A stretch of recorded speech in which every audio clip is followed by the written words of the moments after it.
And Taylor has it, gives it to Johnson. Ashley Johnson. And it's Nathan Hughes. Wow. Wasps will be feeling a little bit more comfortable now. Gopperth might not be in a second though, because Parata is going to change things again. And here goes Gopperth. Oh, Launchbury can see it all in front of him. And he knows just how important that could be. Simpson, Gopperth, oh, the hands are brilliant from Phil to Bassett. There it is.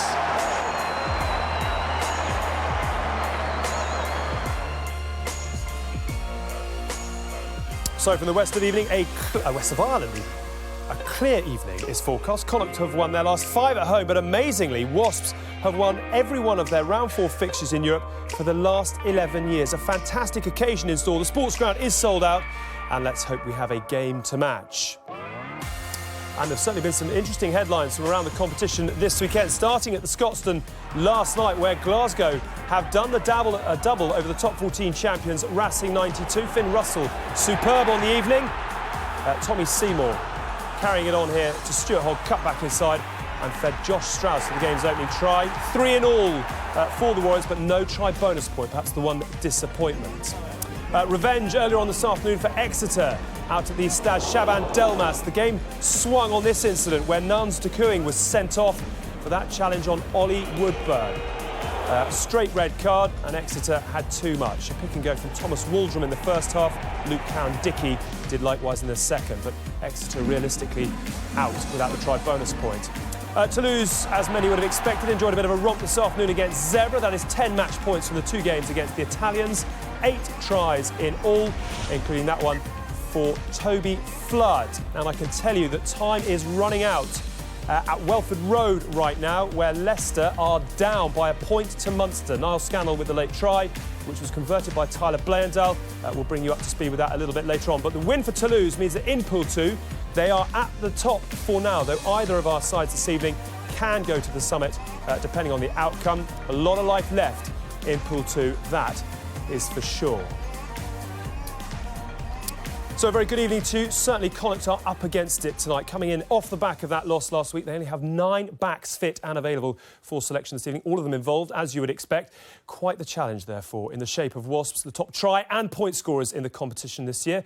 And with us to watch this one, it's a very warm welcome to the former Ireland second row Bob Casey, former England fly-half Andy Goode. Great to have you both with us. Let's start with Wasps, first of all, your old side. What have you made of their performances in Europe over the course of this season so far? I think that obviously they started off with a very comfortable victory over Zebra, as you'd expect. They then go out to Toulouse in round 2 and get a draw with a last-minute try from Nathan Hughes. Jimmy Gopperth kicks the conversion from the touchline. And then last week's performance against Connacht, and while it wasn't perfect, to get the 4-try bonus point as well and make sure Connacht didn't get anything in a bit of a disjointed performance at times, but they're always improving, and some fantastic players to come back into this Wasps team, so they're only going to get better as the season goes on. Absolutely. You mentioned the injuries, but what about the way that they seem to be just building into their season at the moment? They haven't necessarily hit their straps, but doing exactly what they need to do. No, you're dead right, and you've got to think they've got James Haskell to come back.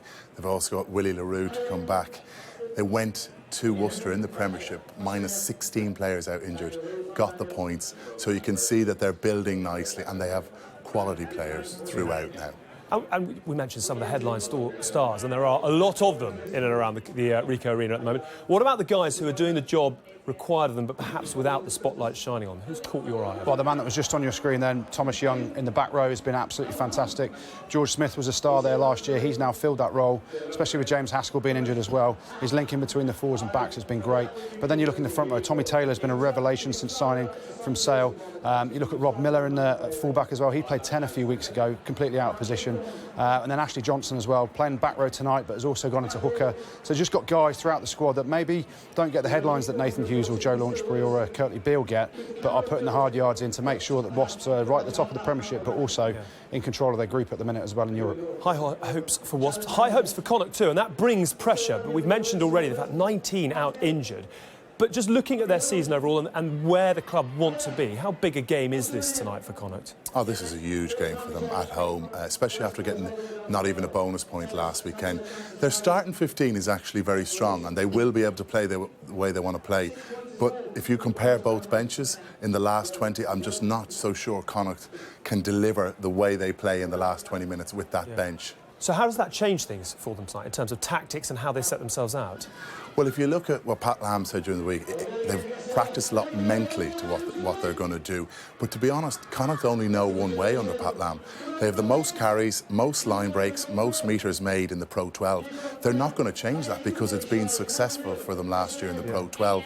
So it is a risky strategy when you don't have a bench to back up those starting 15 guys. Do you see the nous within Connacht to play around some of the limitations that perhaps they have, as Bob is alluding to? It's difficult, isn't it? Because I think you look at what's brought them all the success, it's the way they've been playing. And, Bob alluded to it then about the energy levels, and a lot of training this week has been mental preparation. So why would you go away from something that's really good and that's working for you? And all the reports coming over from Ireland are they want a dry night, as we're seeing it is there. They want to play a high-paced game, as do Wasps. So we're in for an absolutely cracking game. Certainly are. Let's bring you an update from Welford Road, where the full-time whistle has gone. And as we came on air, we were telling you that Munster were leading off the back of this try from Niall Scannell. They've been hammering away at this point. They'd kicked to the corner a couple of times, and eventually the big red machine bundled Scannell over. Blayendal slipped on his conversion, but the ball still went between the posts.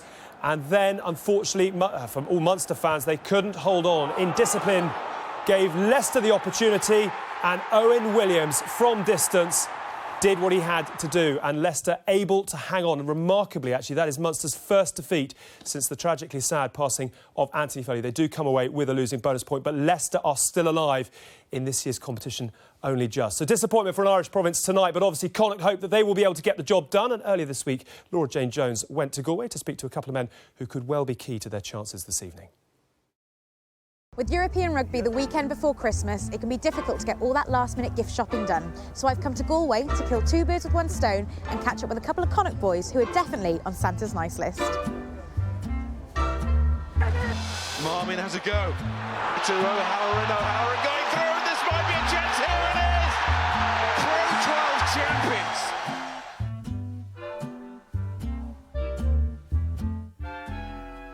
Disappointing last weekend, so how exciting is it to get a second crack of the whip within 6 days?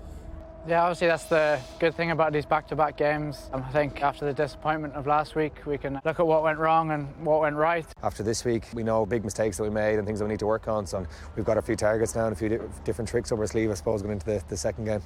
It was obviously a very difficult start to the league season.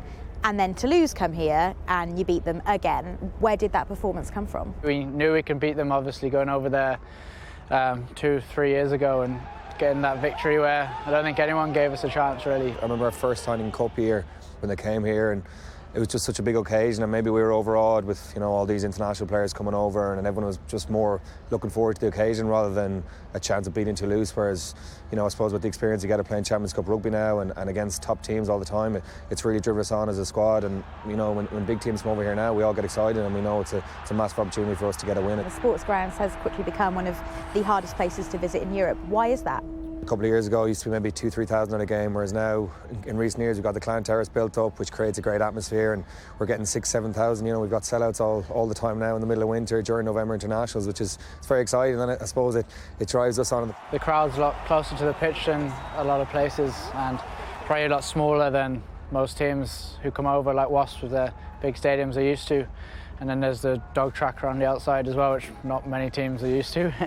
As domestic champions coming into the competition this year, do your ambitions change when you look at Europe? And how much does having an Italian side in your group change the way you look at your progress to the knockout stages? That's a massive opportunity for us to suppose get 2 wins, and then you look at the other teams as well, but then you get Wasps and Toulouse as well. Toulouse obviously a massive stronghold for years in Europe, and Wasps I suppose is such a good squad, and they're one of the top teams in England as well. So it is a tough group. We knew coming into it was going to probably go down to the last round, and that's the way it's looking already. So that's what it's important with these back-to-back games, that you pretty much have to win one of them if you want a chance of qualifying for the final knockout stages. It's made the news now that Pat is leaving at the end of the season. After everything that he's done for the province, how much do you want to send him off again with success like last year?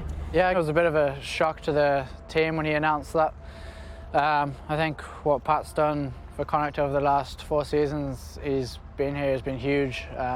He's taken us to places that a lot of people probably didn't think we could get to. We've obviously got plenty of opportunity to get some shopping done, so I want to know, if you got Pat in Secret Santa this year at Connacht Rugby, what would you get him?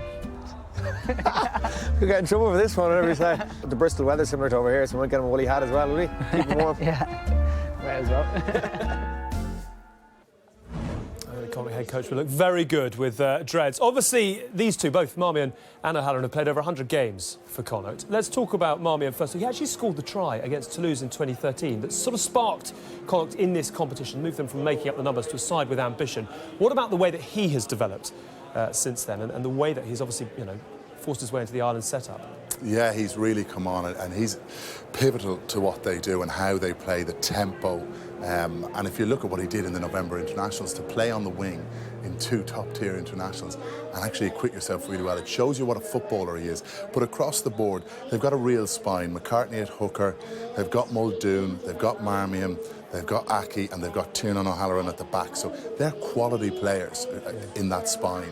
Yeah, we saw last week the threat that he offers. Again, someone that you imagine Wasps will have to keep quiet tonight. Yeah, he made a load of breaks through the middle of the ruck. We see a couple of snipes here now. Obviously the try, he burst onto the offload. Ashley Johnson does get held back a little bit there, which helped him out. But he's a real threat around the breakdown. And you talk about the Wasps threats as well. And Joe Simpson's playing at 9 tonight for Wasps. Dan Robson played last week. 2 absolutely brilliant scrum halves for Wasps. But equally, Marmion's fantastic around the breakdown, around the base of a ruck, which allows them to play at the speed that they like to play at. And what about Tiernan O'Halloran? Again, a guy he looks so dangerous in broken field, doesn't he? Is that the task for Connacht tonight, to find him space to let him do what he can do? Absolutely. I think if Gopperth and Simpson are kicking poorly, he will run it back. As you look at the Pro 12 stats, most metres made, most line breaks, it's incredible. He averages nearly 100 metres a game. And you saw when he came into the Irish fold, he is at that level. He is international level full back, but he's obviously got Rob Kearney ahead of him. And especially at home, it looks like good conditions. He will be one of the threats for Connacht. Yeah, and as you mentioned, he had a little nibble with Ireland as well. If he is to force himself in front of someone like Kearney, what has he got to add to his game? Well, I think if you look at what Kearney has, he's got massive length with that left boot. And Andy will tell you, every side likes to have a right-footed and a left-footed kicker. But you look here, look at that pace. He runs great lines and he scores tries. So there's not many coaches who don't like that in their side. But Ireland are very lucky in terms of they've got quality fullbacks. I think off the back of that, he made 115 metres, I think it was last week as well. And, he's the next cab off the rank for Ireland at fullback. It's brilliant offloading out the tackle there behind Christian Wade's back. And, it's 2 brilliant teams tonight that like to put a lot of speed on the game. Yeah. He's going to be key for Connacht in terms of running the kicks back. It's always windy at the sports ground as well, isn't it? So plenty of ball in hand for him, I think. Absolutely. OK, let's hear from the 2 head men. I think Graham Simmons has rounded up Pat Lam and Di Young at the sports ground. Yes, in front of an operatic Irish sunsets, we have Pat Lam and Di Young. Pat, mathematically, you don't have to win tonight, but you have to win tonight, don't you? I would like to win. I think both teams do. This is what Champions Cup rugby's about. It's what we worked hard for, to play top teams like Wasps and challenge ourselves. And we've got a massive crowd coming here, and it's fitting for a great game because both teams like to play rugby, and hopefully everyone's going to enjoy it tonight. And Di, strategically, what do Wasps need out of the game tonight? Well, we're expecting, a lot more from Connacht, to be honest. They were outstanding last week, and probably we were fortunate to get away with a 5-0 last week. If Connacht had taken 1 or 2 opportunities, it could have been a different story. But they're a mean team to beat here as well, so we'd expect them to be better again, so we're going to have to be better. But in terms of tonight and the result, Di, if you win, you're halfway into the knockout stages, aren't you? Yeah, see, it's going to be easier said than done. We're big admirer how Connacht play the game. We're going to have to start really big and obviously maintain it for 80 minutes because they're going to chuck everything at us. So, we know we're going to have to be good to get the result today.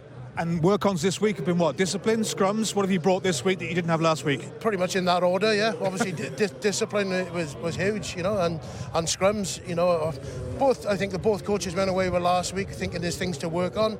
But, we can really see the threats that's coming our way today and very respectful how they play the game, and we know we're going to have to be good to get the result. And on that theme, Pat, has the line-out doctor been in this week, and what have you been working, and how have you tried to sort that out? Yeah, there's no doubt the boys put a lot of work into it because it's an important point. If we're not taking shots at goal, we put it in the corner, we need to win the ball. So, the boys pride themselves on it. We've got a good line-out, and it's just a case of executing better. And, and that had also been more clinical in this area. We created enough chances, as Di said, but we weren't clinical enough. And a lot of that's the pressure they put on D as well. So, this is what this sort of rugby is about. And we're just glad we're here, and we're going to enjoy it.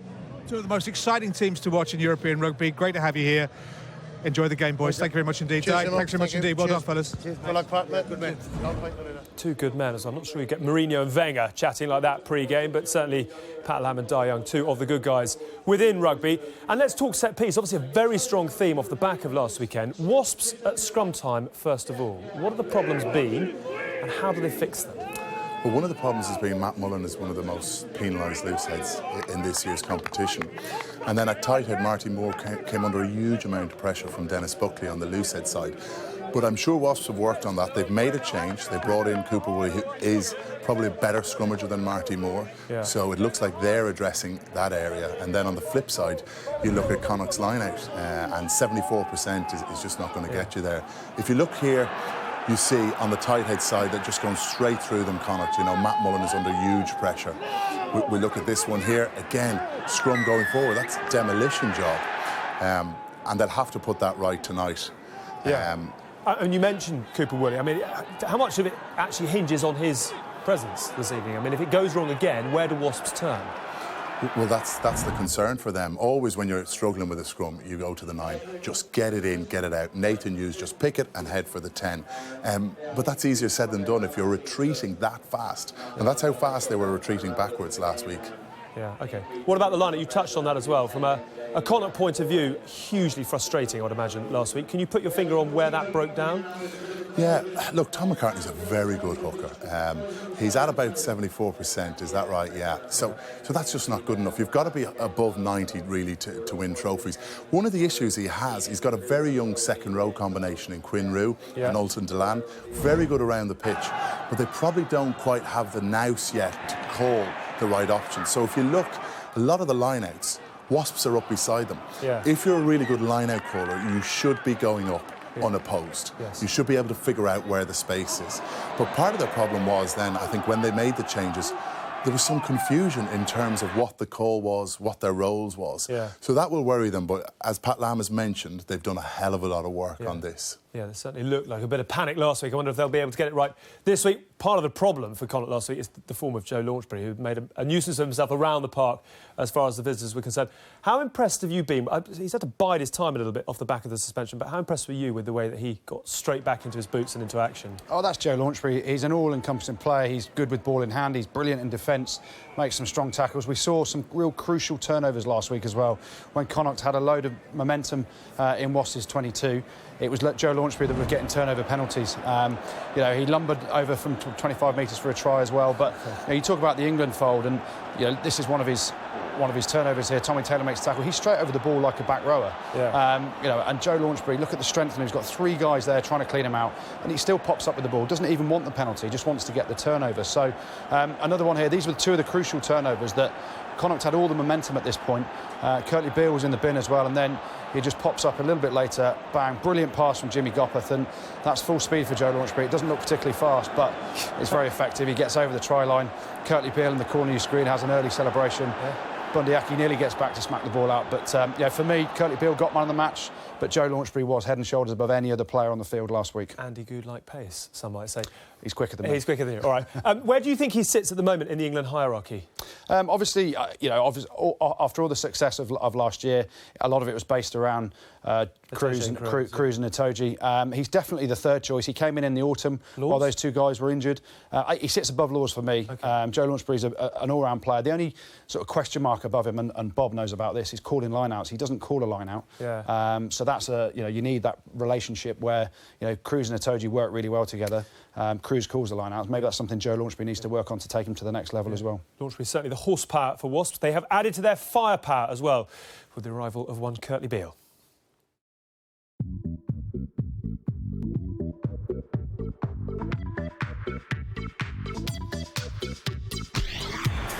Shocking luck for Curtly Beale. Beale is still down. His night is over. The game's getting faster. You got to be fitter. You got to be stronger. There were doubts that you know, I won't be able to get back to the form that I was in before the injury. Oh, Curtly Beale! Welcome to Wasps! I'm very happy that I've got that first game out of the way now. I think that game had a little bit of everything. Well, quite a start for Curtly Beale. My focus was just trying to underplay my hand and try and just do the little things well, and I felt like I did that. Oh, the hands are brilliant from Beale! There were good opportunities to defend well and try and put my body on the line and kind of take that impact. I was very, very happy with the way I went. Star signing, star introduction. A golden debut for Curtly Beale. All the boys are talking about Galway. They've got some passionate fans there that help boost them and give them an extra arm and leg to try and play. They'll be disappointed about losing to us last week.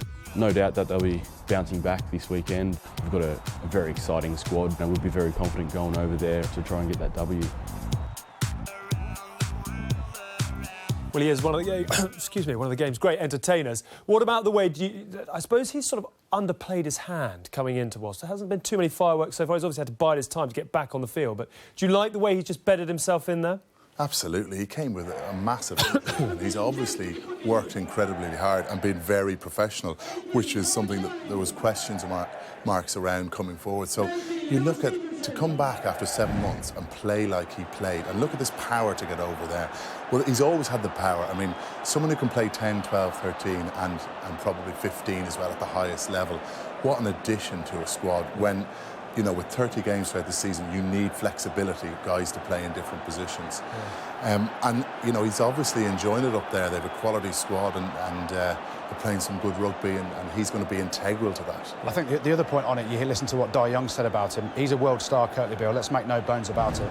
But Dai Young said he's really come fitted in, not asked for too much, just got his head down, led by example in terms of rehab and physio and getting himself right. And it is a real sort of pleasure to have around the place. So all his previous issues have clearly gone at Wasps. It's a brilliant head-to-head as well tonight. He probably shaded things last week. How do you expect Bundy Aki to respond? Yeah, well, Bundy's at 12 and there's been a bit of disruption in Connacht, so that is a challenge because it's all about combinations. And Jimmy Gopperth at 10, Mackin at 13, it's a similar combination. There'll be fireworks there because the physicality of Aki against Beale will be cracking. It's a wonderful subplot to what we hope will be a wonderful game. It is the Crunch encounter in Pool 2 this weekend. We've got kick-off in Galway when we come back.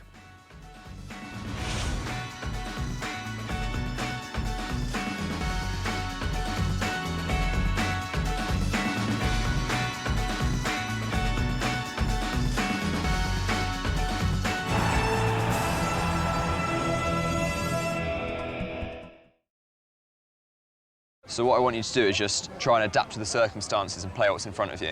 So what I want you to do is just try and adapt to the circumstances and play what's in front of you, okay?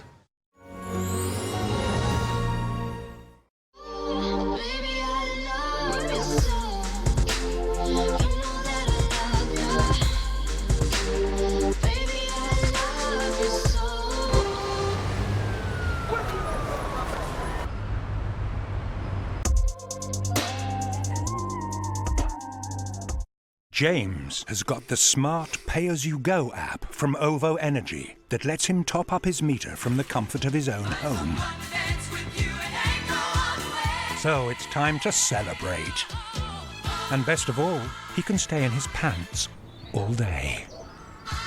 Smart pay-as-you-go energy from OVO. Smooth. 95% of new customers save. Switch now at ovoenergy.com. At Curry's PC World, we'll help you get it right this Christmas. With 10% off mark price on Intel Windows 2-in-1 laptops. These HPs with Intel Celeron processors at $229. Or move up to this HP Pavilion 15.6-inch. With full HD display, B&O Play Audio and Intel Pentium processor for just $349. Save £10 on this stylish and compact HP wireless all-in-one printer. Complete with a £25 instant ink card. Get up to 25% off compact cameras like Lumix Super Zoom, Sony Bridge and Instax Instant. At Curry's PC World, we start with you. Have you ever seen darts of this quality? The William Hill World Darts Championship. Welcome to the party. Live only on Sky Sports. Go, go! Mitsubishi Motors, proud sponsors of rugby on Sky Sports.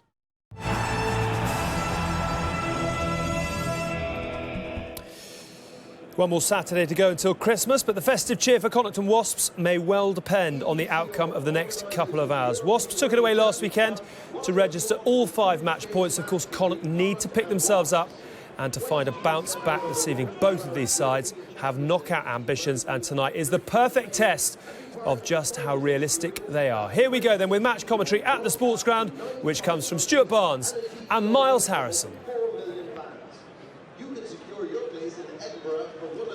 Well, certainly the first encounter did not disappoint. The Sports Ground, a testing ground for all comers. No respecter of reputation, a classic cup tie venue.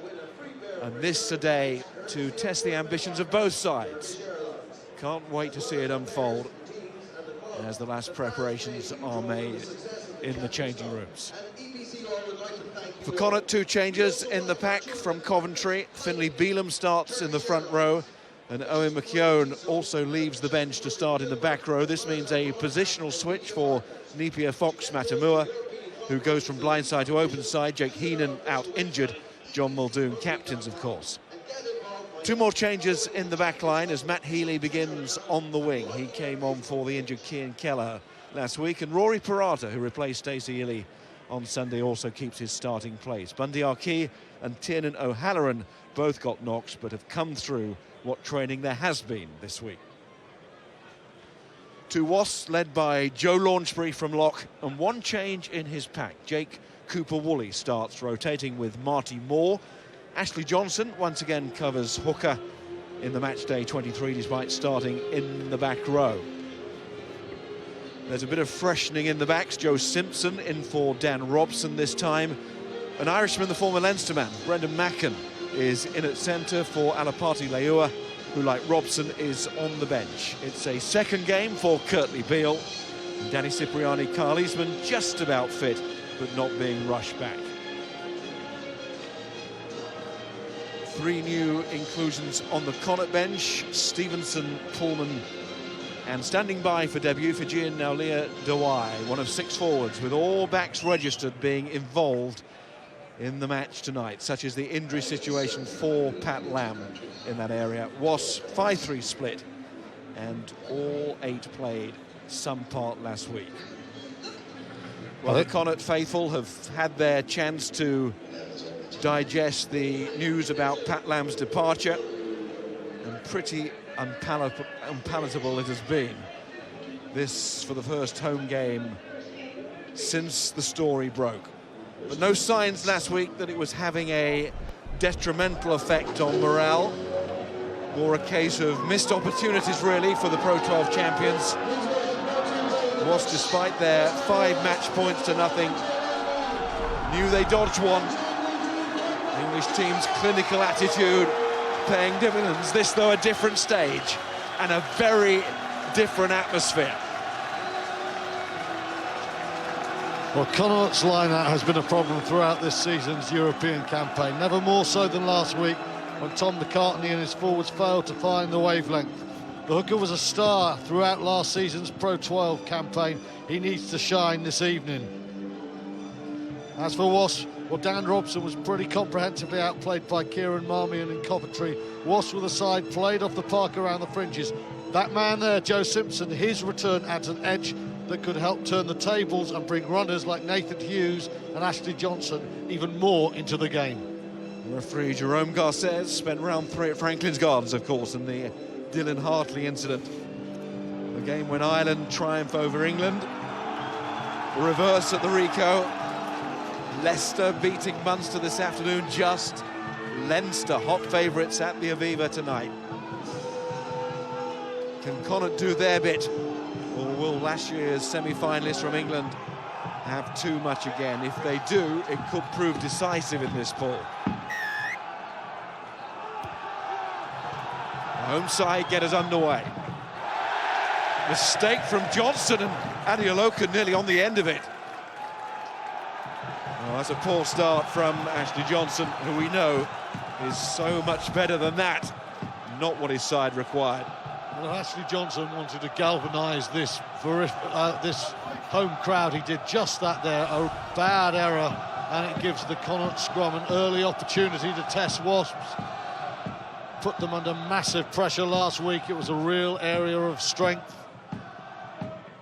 If the Connacht line-out was a weakness last week, their scrum was very much a strength, with Dennis Buckley reunited with Finlay Bealham in a very potent-looking front row. Close. Fine. See there, Mars. Wasps scrum will be targeted tonight. It hasn't been great. It was put under all sorts of pressure last week. It creaked at the Rico. As you say, the reverse for Connacht at the line-out. But this a great chance for the Connacht forwards to get right into the match here.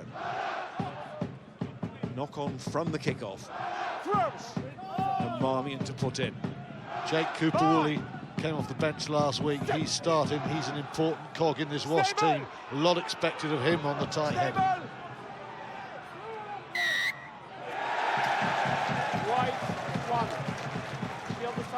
Matt Mullen penalised, and you have to say again, he's the most penalised player in the competition, or equally with Johnny Gray after 3 rounds.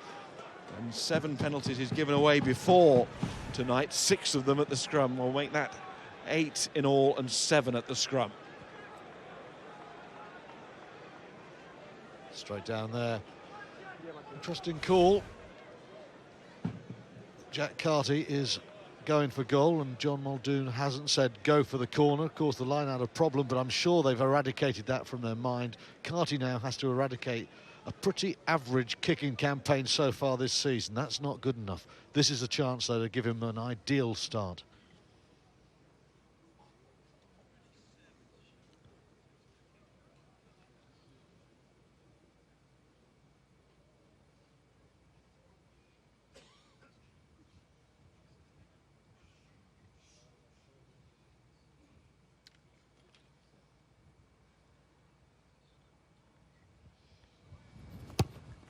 Virtually total silence for the kick.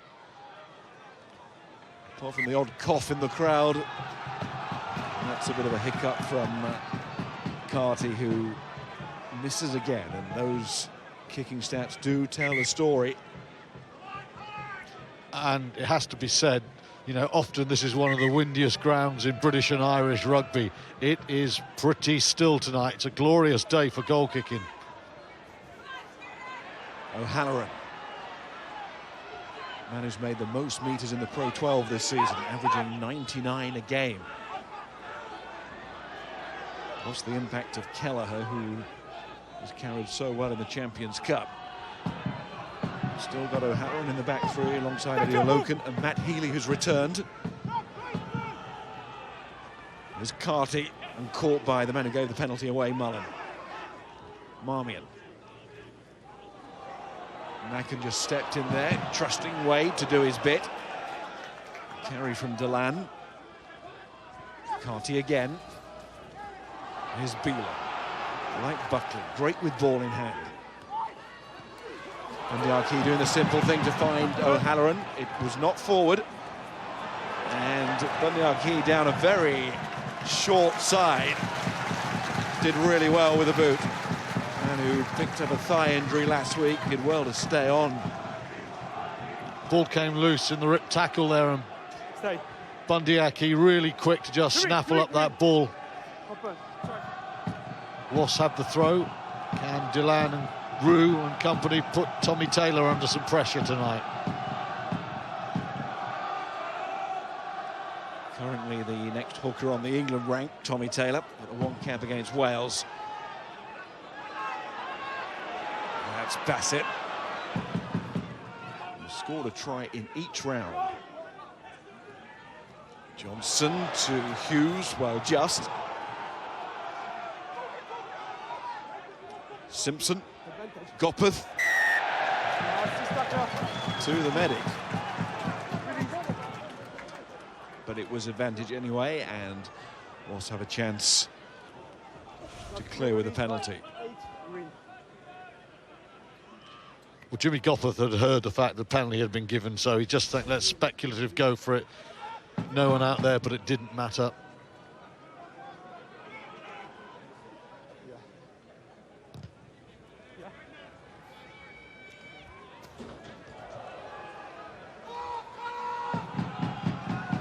Young watches from the back of the stand. Unhappy last week with the yellow card for Kurtley Beale. Hughes off the top from the line-out. Here's Johnson. Simpson. Taylor. Bounces off to Bundyaki. Marmion, that's what he did last week, time and time again. He was Connacht's star player. Adiolokan.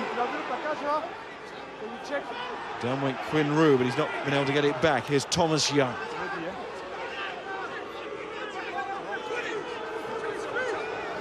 Simpson. Also thoroughly aware of the Marmion threat. It's Rob Miller. Tackle came in from Parata. Simpson. Matt Mullen doing well. No, rock form, tackle, away. And carrying well. Simpson again. Hughes. Gopeth. It's Kurtley Beale.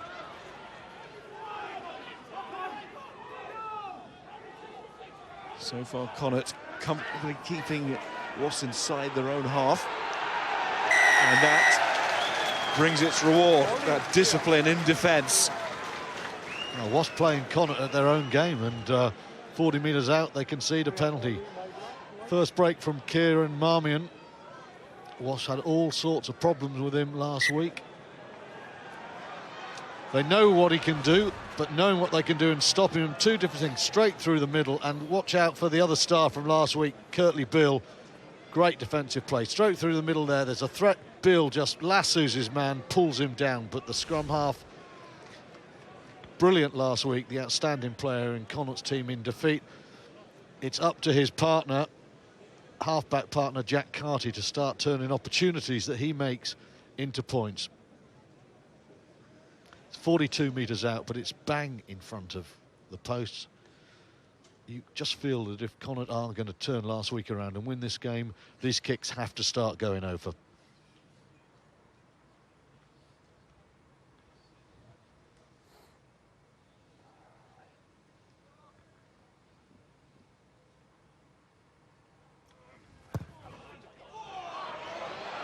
He's got the distance, has he? Yes, he has. That will be a great relief to all concerned wearing green. Certainly to Jack Carty.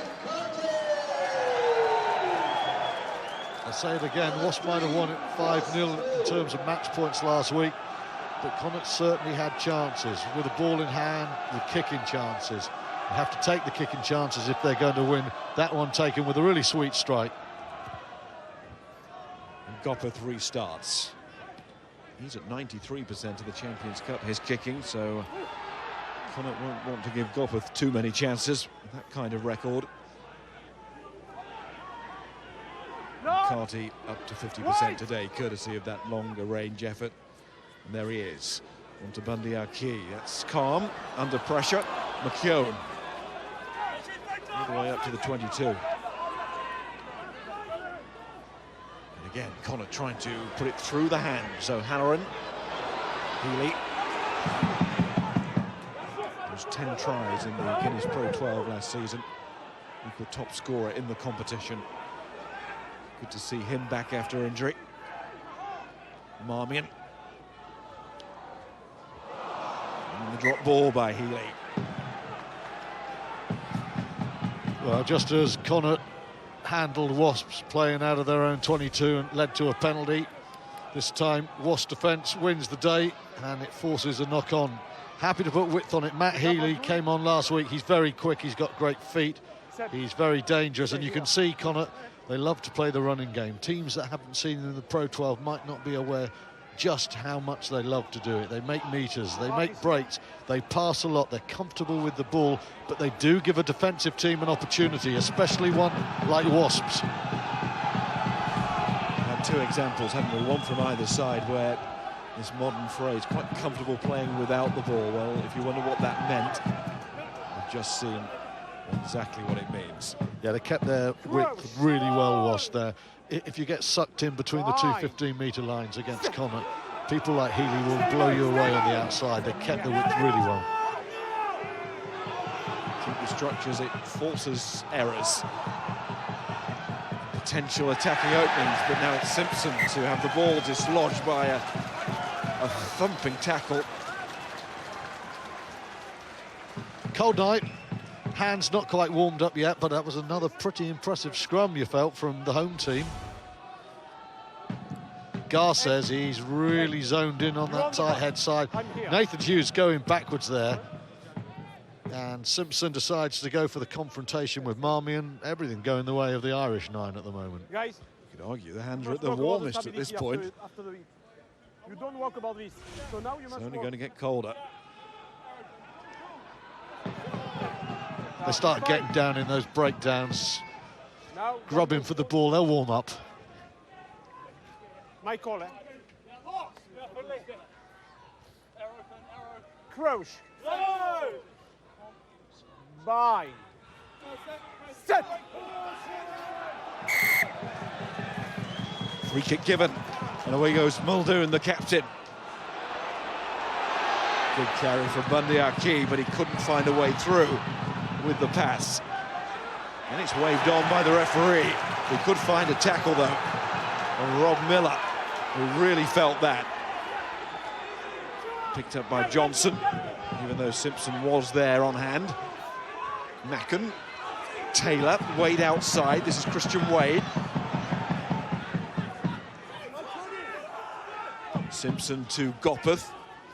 Nathan Hughes carries again. One of the try scorers in Coventry a week ago. Oh, that's a good line from Launchbury. Victor Beauty last week to score a try. McMullen caught by McCartney. He's got it back to his scrum half. Simpson going wide. Bassett.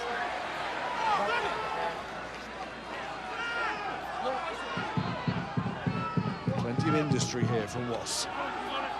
Mr. Johnson.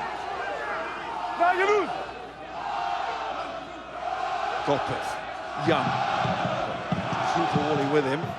And he goes on, does Thomas Young. Inside to Nathan Hughes. Hughes.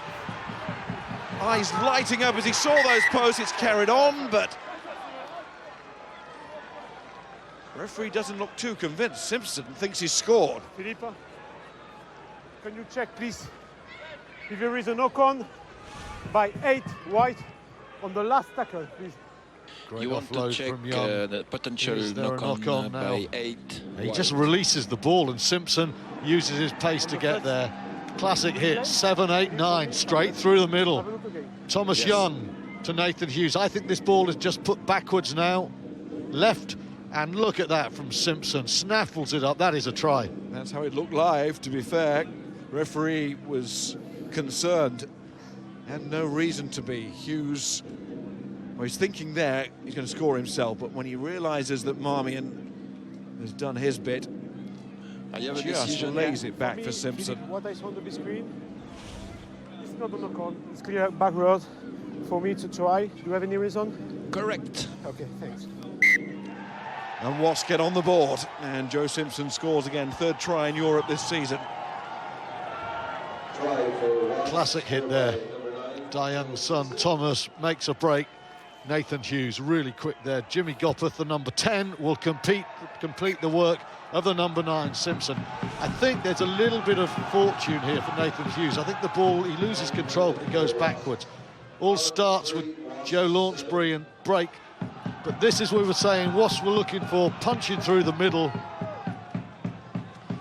Starts with Simpson and the pass, finishes with Simpson. Another problem and a restart, and it's Johnson coming away after Hughes couldn't control. Smashed to the floor there. Use it now. Having just scored, Wasps unable to secure really clean possession to exit. They still might. Simpson takes it on himself. And he Good chase, so no chance for a quick one for Connacht. Nice try from Ross, straight down through the middle. Thomas Young punches there, gets on his feet. That's the key moment. The offload is really good. I think Nathan Hughes now loses control, but it just rolls backwards. It does. He gets lucky. That ball could have gone anywhere. It goes back, and Simpson right on hand, predatory. Bundyaki. Marmion again testing around that fringe. Beelan was with him. Marmion again to Bundyaki. Here's Adeoloken. Nicely out to Delang. Here's Quinn Roux. He was capped for Ireland in the summer in South Africa. O'Halloran. Healy forced to check by the pass, but gets off going so quickly there and finds a handoff as well. Marmion, Carty, Roux, Beelan. Adeoloken tries to react. There'll be no panic here from his Quinn Roux. He was capped for Ireland in the summer in South Africa. O'Halloran. Healy forced to check by the pass, but gets off going so quickly there and finds a handoff as well. Marmion, Carty, Roux, Beelan. Adeoloken tries to react. There'll be no panic here from Marmion, Carty, Bundyaki on the outside. Little layoff to Adeoloken, and off goes and finds a handoff as well. Marmion, Carty, Roux, Beelan. Adeoloken tries to react. There'll be no panic here from Marmion, Carty, Bundyaki on the outside. Little layoff to Adeoloken, and off goes Hughes, and it falls to him, and Bassett says, look, I can go with you. I've got the pace to chase. O'Halloran back, there is Bassett, and he's forced to carry this over. But it's Wasps arriving and not staying on their feet. Stay on your feet. Conceding the penalty. That's a very good kick from Nathan Hughes. Well, and Wasps will be very frustrated there. They initially got to O'Halloran, took him down, and it was a little bit of panic there from Connacht, desperate to get that ball over the him down, and it was a little bit of panic there from Connacht, desperate to get that ball over their own try line and concede a scrum 5. The referee came to their aid there. Mistouch. Here's Miller. Both sides love to play it at pace. You can see it again. We did last Sunday. It's relentless. Johnson. The Connacht have got to cut the error count down. They're getting hurt by them. Gopeth on to Beale. Here goes Macken to Beale. And he was looking for Wade. He's got him, but not in the intended way. And Tiernan O'Halloran now. No, the body's here. He's the man making the tackle, scrambling on his own line. Thomas Young, so strong initially in the challenge. Gopeth.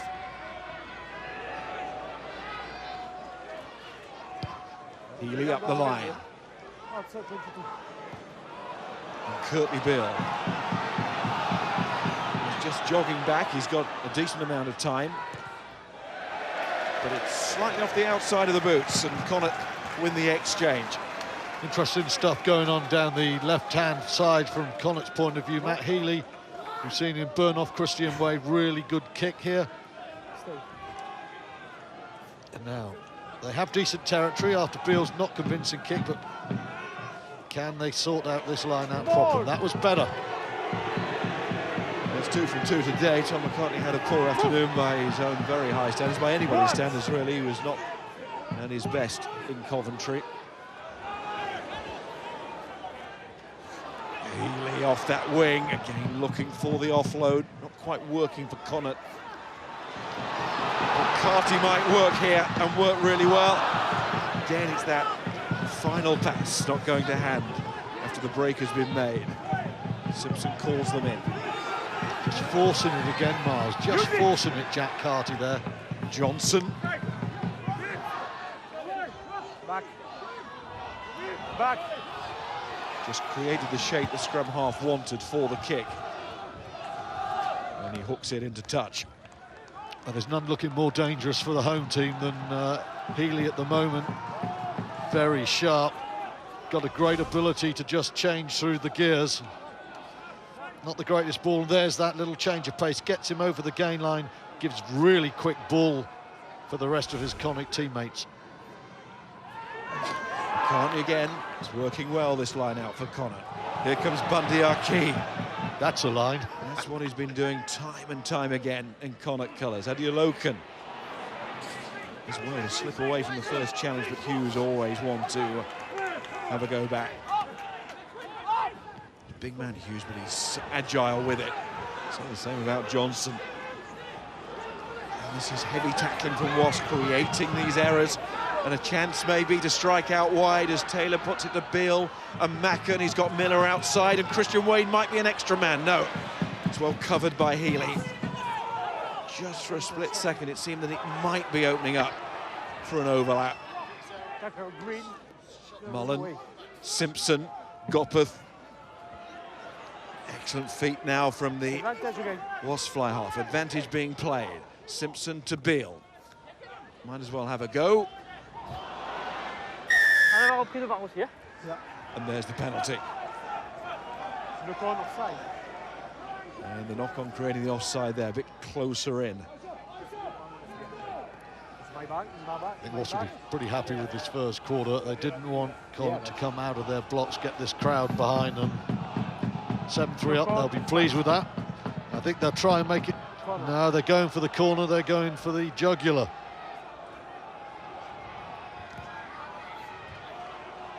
And Gopeth puts it there. On the line, Green. On the line. Last week in the situation, they were going to launch spree and it was unerringly accurate. Captain called himself. This time it's Mile who's pushed forward. And what about pushing him towards the line? Connacht do a pretty good job. And sack them all. And not illegally. Offside for Green. Again, referee spots an offside. I think it was Delan. Here's launch spree and Beale. Wade can't take it. Penalty anyway. Clear offside. For Green. Clear. It was Delan.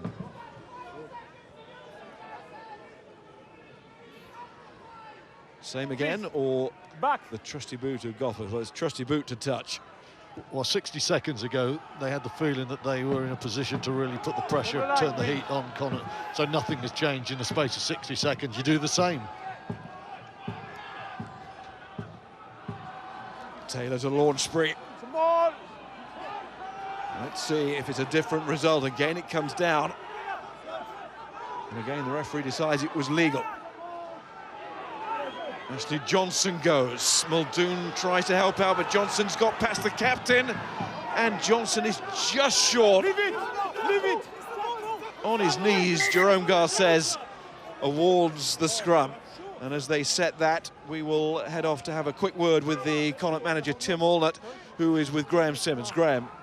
Miles, thank you very much. Little errors are costing you at the moment, Tim. What's causing that, do you think? You're just trying to play too much? Lack of composure? What is it? It's a little bit like last week, really. We seem to be playing quite a bit of rugby, and it's just like our last pass or just a lack of focus at the last moment. But, you know, we've actually done some really good things, just small mistakes are costing us. How big a moment is this right now? Oh, this is huge. You know, Wasps are really squeezing us at the moment, so we're just got to try and hang on here and get out and play in a bit of their territory. Wasps won the toss, Tim, and elected to go down the slope and with the wind. Would you have done, or into the wind, I should say, would you have done that had you won it? Oh, mate, it's 50-50, really. To be honest, it could pick up, it could die. So, you know, we were happy to go this way, so we'll just take it any way we can get it. All right, Tim, thanks very much indeed. Boys, back to you. Thanks, Graham. So here it is, this important scrum. The referee tries to get it steady and stable. It is just about, and on goes the power from Wasps, controlled by number 8, Nathan Hughes. Referee is going to give a penalty at the scrum. Simpson might just work for him. That little error on the pickup, it opens some space up, and here's Gopeth, and Gopeth, well, it gets to Miller, but O'Halloran makes the tackle. It's still advantage here. And Simpson is called back because the referee wants to now issue a card. Yellow card. It's gone for Tiernan O'Halloran. Yellow card here. So Wasps have not only Clinical infringement. positional advantage here, but numerical too. Penalty. Too many penalties, too close to their own try line. Gar says, never afraid to show a card. Simpson, very dangerous after a loose ball. You think it's a try here. The initial defence is really good. O'Halloran makes the tackle. He goes on the wrong side, stays in the way to slow it down. It has to be a yellow card. Well, that's pretty cynical when you see that again. Launchbury had 2 goes for the rolling maul. Can they produce here? Wasps looking to shove to the line. In goes Muldoon. He's entitled to go for that, and the referee indicates with the outstretched arms that the captain of Connacht most certainly is, and that's top work from the number 8. Connacht needed their captain to come to the party, and he's done just that there. Wasps grinding remorselessly towards the try line. Tim Walnut made the point, crucial for the home team not to concede. They're a metre from their line, and Muldoon has effected a fantastic turnover.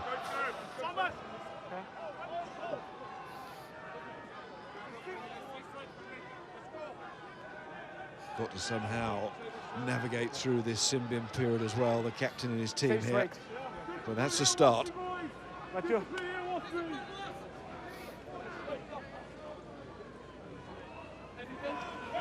Work about the stability of the lead. From Wasps' point of view, they'll be frustrated. They haven't added to their 1 try, used another score, but they'll be encouraged by the way the game is going. The game is very much going their way at the moment, but Connacht have players who can turn it. They've got to hang on while the momentum is with Wasps. Marmion, boot from Simpson. Carty does well. And the referee's decided it was offside. So close to the line, was playing right on the edge to take a gamble there, Joe Simpson.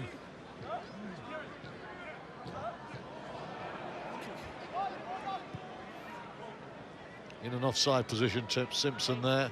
Carty, socks rolled down. Looking really scruffy there. Doesn't really matter, get that ball away. Joe Simpson scored the try. Tried to affect something there, couldn't quite happen.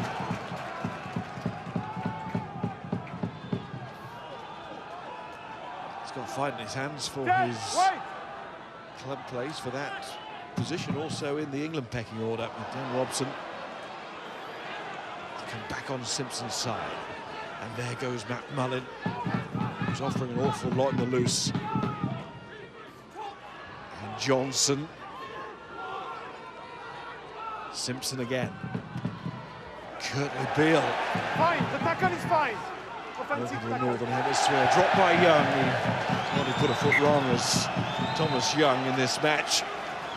He makes a mistake there. Connacht will be worried though. McCartney goes to the front. Front ball's the ball you win, but not with Kiernan Mile there. And if you can't win the ball at the front, you're under problem. They've gone for Muldoon, but the middle jumper Mile gets there, and Wasp off and away. And if they cannot, when that ball is in touch, guarantee winning that line out. Foundations are so rocky, it's going to be a hard evening for Connacht.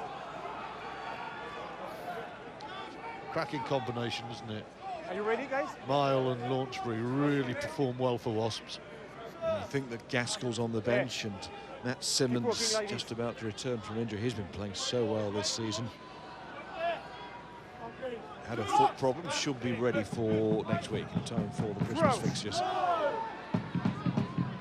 Fine. They've got some reach, haven't they, Wasps? In their second row, they've got some reach. Stay like this. Some ballast too in Launchbury. Again, Connacht happy to play out And that was good from Healy to find Bundyaki, and suddenly there's acres in front of him. He's looking around, he's going to just take the direct route. Take on Bassett and Marmion. And look how quick the support was as well. Fox Matamua. Marmion again. And it's Muldoon, supported by Rue. Marmion. Seems a bit narrow though here for Connacht. Launchbury deals with it.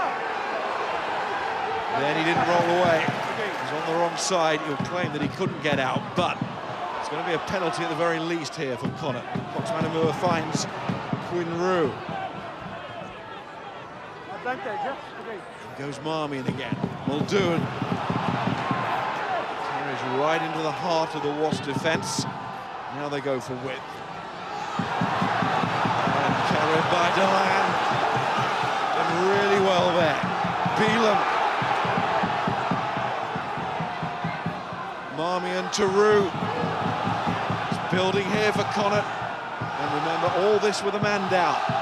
That's why the attack was lack width at times. There's no O'Halloran in the back three, but it may not matter because this is very powerful and very straight from Connacht. There's Buckley.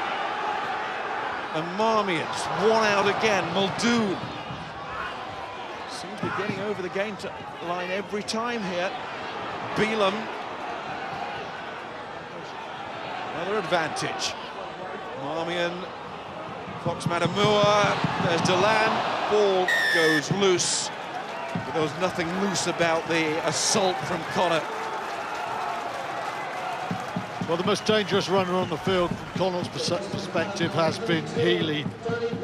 He's in the middle of the field there. He's the one who gets beyond the gain line, and then Bundiaki's support lines are really good. Just smashes into Bassett. But Healy, who is off for a blood injury, has been causing chaos. He's always getting beyond the gain line. Yes, throughout all of that, Matt Healy was off the field because of a blood injury. Pullman's now come on for him, and with Noah Halloran, no wonder it had to be narrow, the attack. Yeah.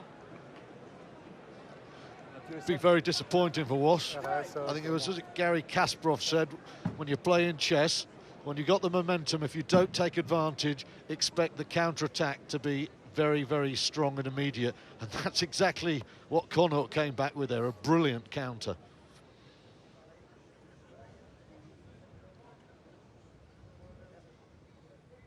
(14.376 miles). That's a massive turn in this game. Big turn.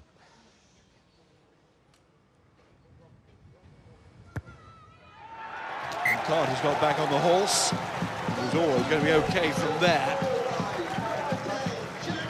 But Connacht will be hoping that man Healy gets back on the field. He has looked the most dangerous back on the field. His feet are so quick, and his ability to offload. Feet on hand there, I think, for Healy as well. That's where he got injured.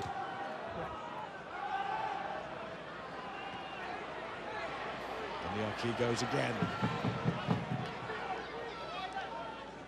Just over 2 minutes on the Simbin. Marmion. Launchbury said, we've had enough of that. Shut that door, Kieran. Nice from Rue. It'll roll around there. And there's Parata. Did really well when he came on last week for Stacey Elite. It's his Champions Cup debut, and he scored a try, that interception. Looks Quinn Rue again. He looks a comfortable player, good awareness.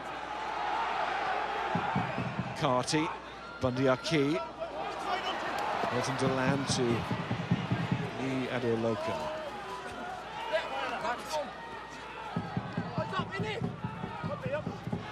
So much ball and play time in this match. It's a joy from that point of view. Parata. Muldoon. The pace of a left winger, often finds himself in that position and does exactly that, does it really well every time. Carty. Well, this is just giving Miller a chance to counter. He's finding a way. Cooper Woolley, nice take from Mile. There's Brendan Mackham, the former Leinster man. Simpson, Gopeth, Hughes. Took two to chop him down, but they did a very effective job. Simpson again to Gopeth.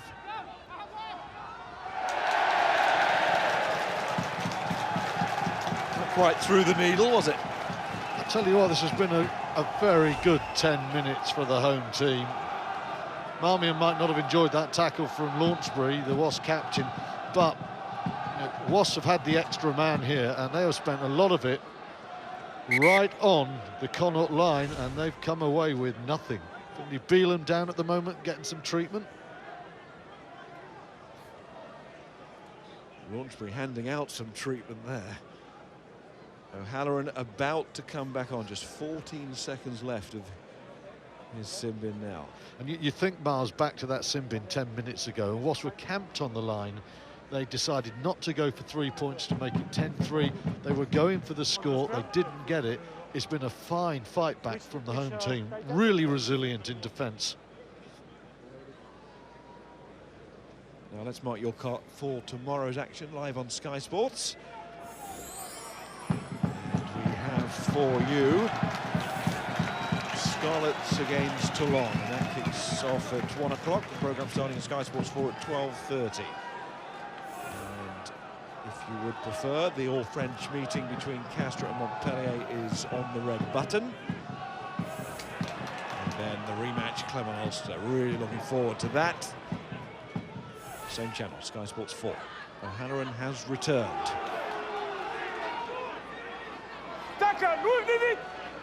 No. Marmion still looking for it. Carty. Bendiaki got the call from O'Halloran, who's back on the field and with good effect there. Marmion and Carty combine again. Quinn Roux, plenty of ball in hand for him. Dennis Buckley has all of his skills. Marmion will do. O'Halloran. Simpson. A clear penalty. Crowd don't like it. Marmion doesn't like it. That's what we do like, though. Two number 9s going at it. Come on, lads, get stuck in.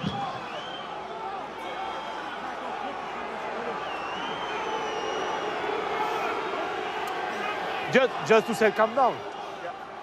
I blew my whistle. The rugby form, you're outside. Penalty for you. Okay? Yeah. A lovely calming smile from the referee as well. Marmion had a point. He's just said, if you didn't catch it, we want to play quick, and he blocked it. And when they are getting some ball, last couple of minutes, it has been quick. They switched their pods around. Marmion's just so quick off the mark there, calling problem. And Simpson there. You could argue he's a little bit lucky from that position not to get carded. Great situation now for Connacht. Yes, they've been closer to the line, he'd have gone.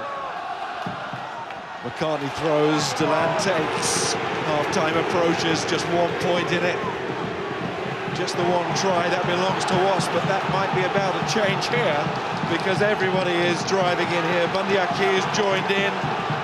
Quinn Roux just has a good view of it. Does the referee.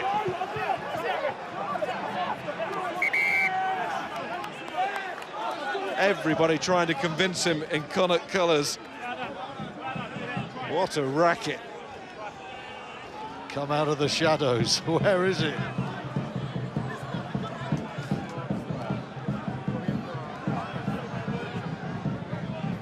Philippe. Try. I don't see the ball. So try yes or no. Want to check, try yes or no. What if the referee can't see it when he virtually had his head in the ball that fell over the line? Then I'm not sure the camera is going to be in any better position. There's no camera closer than Jerome Garces, that is for sure. That angle's not helping, not unless it's got X-ray vision. Joe Simpson gets himself in a great position. What's number 9? Does it go down and then he sort of gets over it? The drive comes around Simpson. Simpson gets underneath it, but you're right, Miles. Look at Garces' position there. It's brilliant. I think the players would have to have had a barium meal for this to be scene. Simpson looks the key to me. They are all the angles, Jerome. We can see the ball, we never see the ball. Philippe, can you hear me? Yes. C'est toi qui parles? Yes, oui, c'est moi. Yeah. What I saw on the big screen, I never see clearly the ball in angle. And you? Correct. So scrum green? Yes. Okay. There's a whole new dimension to the ball being passed, but here we go. We have an answer because the question itself was a straight yes or no. It wasn't any reason why I can't award it. So all the way back, Connacht, even though they felt they scored it, you have to say there's a pretty good chance that they did, but, you know, we can't prove it here. It couldn't be awarded using the technology. Bundiaki, number 12, comes in, lends his weight. Body position a little bit high, but the momentum is there. But if Jerome Garces can't see from where he is, then there's no chance. And I think if anyone does save Wasps, I think Joe Simpson there, left-hand side of your screen, he gets underneath it. He's brilliant at it. Yeah, he is. Slithered beneath it. But Buckley and Beelum will think there's still an opportunity. 4 minutes till half-time. 5 metres out. Strong Connacht scrum.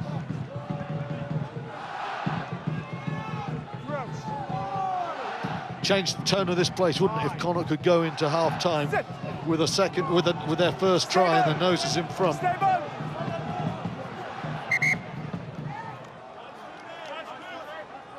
You need to work stable. 3 white and 1. Finley Beelum covers the tattoo and cleans the boots as we get ready for another all-important scrummage here. Seen a lot of that tattoo, aren't we? None more so than Jerome Garces. He's on that side. Boss loose head. Connacht tight. He thinks that's where the action is.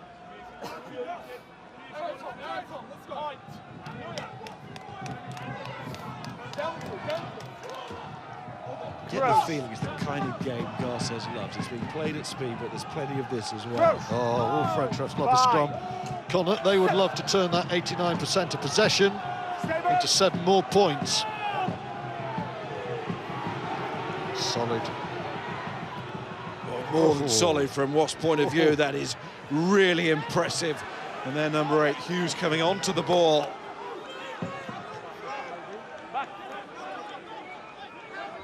So both sides have had really excellent defensive moments in this first half to deny the opposition. That's a magnificent scrum from Wasps there. Cooper Woolley played a huge part. Biggest moment of the game defensively for Wasps so far. Simpson.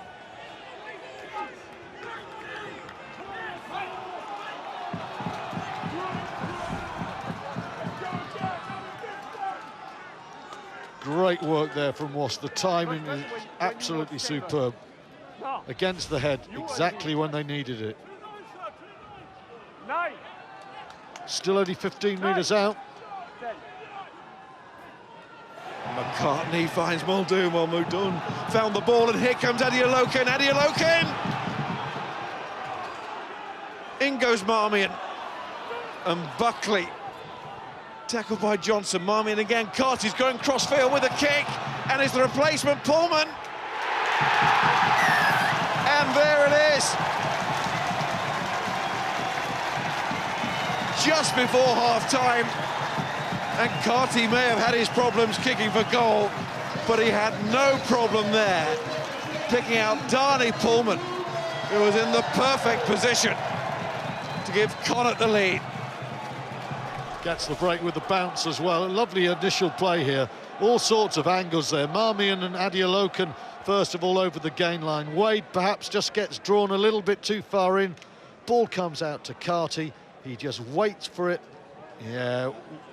Wade's a long way in, ball end over end, and it's a calm finish from the South African Pullman. You can see Wade, he's 20 metres from touch. Pullman has stayed out. It's all too easy for the man replacing Matt Healy. We said the left wing was the danger area, and it's the replacement come on and turned it into a try.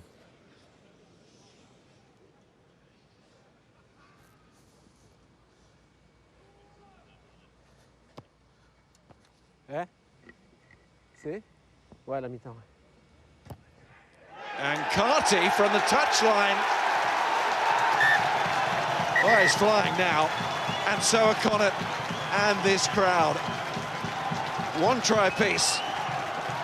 But it's Connacht with a 6-point advantage at half-time. Stuart. Well, we said if Connacht could get a score before half-time, that would really lift the crowds. It galvanised them. It's been a massive momentum shift. Wasps, when they were 7-3 up with an extra man, seemed to be in control. Connacht now have turned that around. 13-7, the home side leads. In a match they really have to win.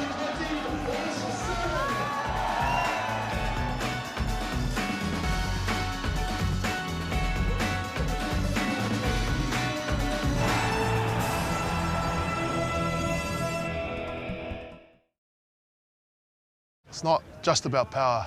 We need to control our shape. Okay. Let's go. Today went well, didn't it? Yeah. Mum and Dad were really generous. And they haven't been too full on, have they? Of course not. Although if this weather keeps up, we might have to stay a couple more days.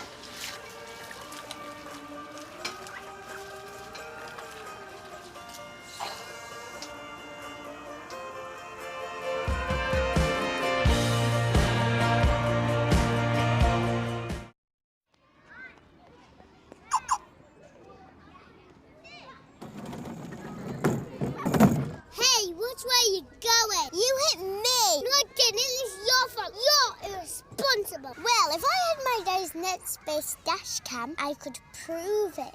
Well, you haven't, so no one will ever know. I'm going to tell on you. Sometimes it's hard to prove who's at fault. However, with the Next-based dashcam, you can have peace of mind. Britain's best-selling dashcam. Mayday. Mayday. This is Eagle One. We have a problem. Don't panic. I'll see what the internet says. Look, £10 in free bets every week when you bet £25 on football multiples. Yes, let's have a piece of the action. We're breaking up!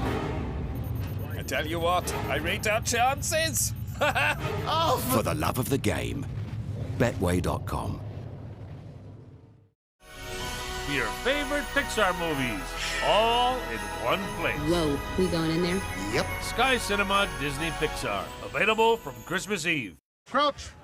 Mitsubishi Motors, proud sponsors of rugby on Sky Sports.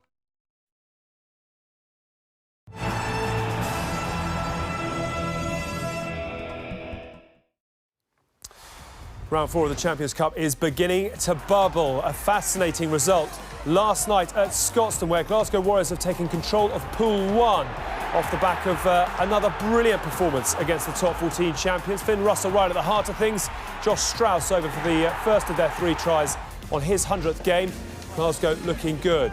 Exeter produced a bounce back as well away at Bordeaux-Bègles. This was the key moment of the game in which really the outcome swung. A straight red card for Bordeaux-Bègles for that challenge on Ollie Woodburn, and it was Luke Cowan-Dickey that sealed the deal. No try bonus point though, so Exeter unfortunately all but out.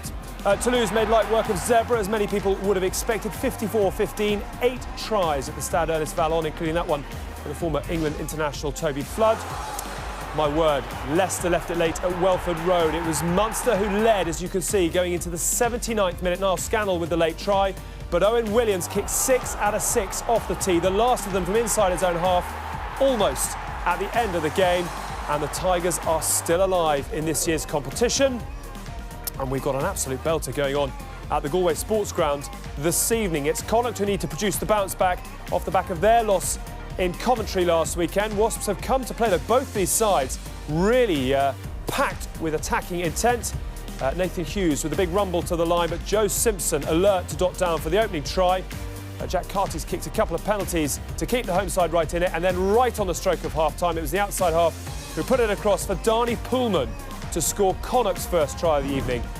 He is on for Matt Healy, who looked very, very industrious for half an hour before having to go off with injury. Pullman with the try, which sees Connacht up by 13 points to 7. They've had the better of the possession, but Wasps have had to get through more of the defence as a result. Offloading game, both these sides, as we said, looking to play. That's fairly even, but Wasps have given away a couple more penalties. Interesting come set-piece time as well. Wasps scrum really has begun to take control of things, but at the moment they don't have control of the scoreboard. First things first, what a game of rugby. You can see these two really want to be in the latter stages of this year's tournament, can't you? Absolutely, and it's all to play for at this stage of the pool. But just chatting there, I just feel like Wasps maybe are playing too much rugby and playing into the hands of Connacht. You look at the power Wasps have. I think if they can get territory with their physicality, their ball runners and their scrum the way it is, they could get on top. But they're playing out of their own half as well. We know Connacht are always going to play out of their own half. Yeah. But you just think Dai Young might just be saying, OK, guys, let's just kick a little bit more, try and get some field position and put the squeeze on them at set piece. Should we have a look at the first try? You're going to draw all over it. It's Joe Simpson who ultimately finishes it off, but you want to pick on the work of Curtly Beale here. Yeah, I certainly do. We're just going to pause it about here now. Now, this looks to most players just a fix and give, really simple, but Curtly Beale, this is his absolute world class, turns the corner, ends up straightening and fixing McCartney. What happens off the back of that is they end up making another 20 metres. You just see McCartney bites in, then simple hands down the line, and it looks like nothing's happening, but those 20 metres that Curtly Beale has enabled them to make was absolutely fantastic. Then you go to Jimmy Gopperth again, another player here. We'll just highlight him here. Goes right to the line, and it's a defensive error. I think it's Parata there, just flies straight out the line there, and it allows Jimmy Gopperth to see the hole, see the space, puts Joe Launchbury straight through the hole again, so another defensive error. But that's world class from Jimmy Gopperth, being able to go to the line. That gets them the momentum.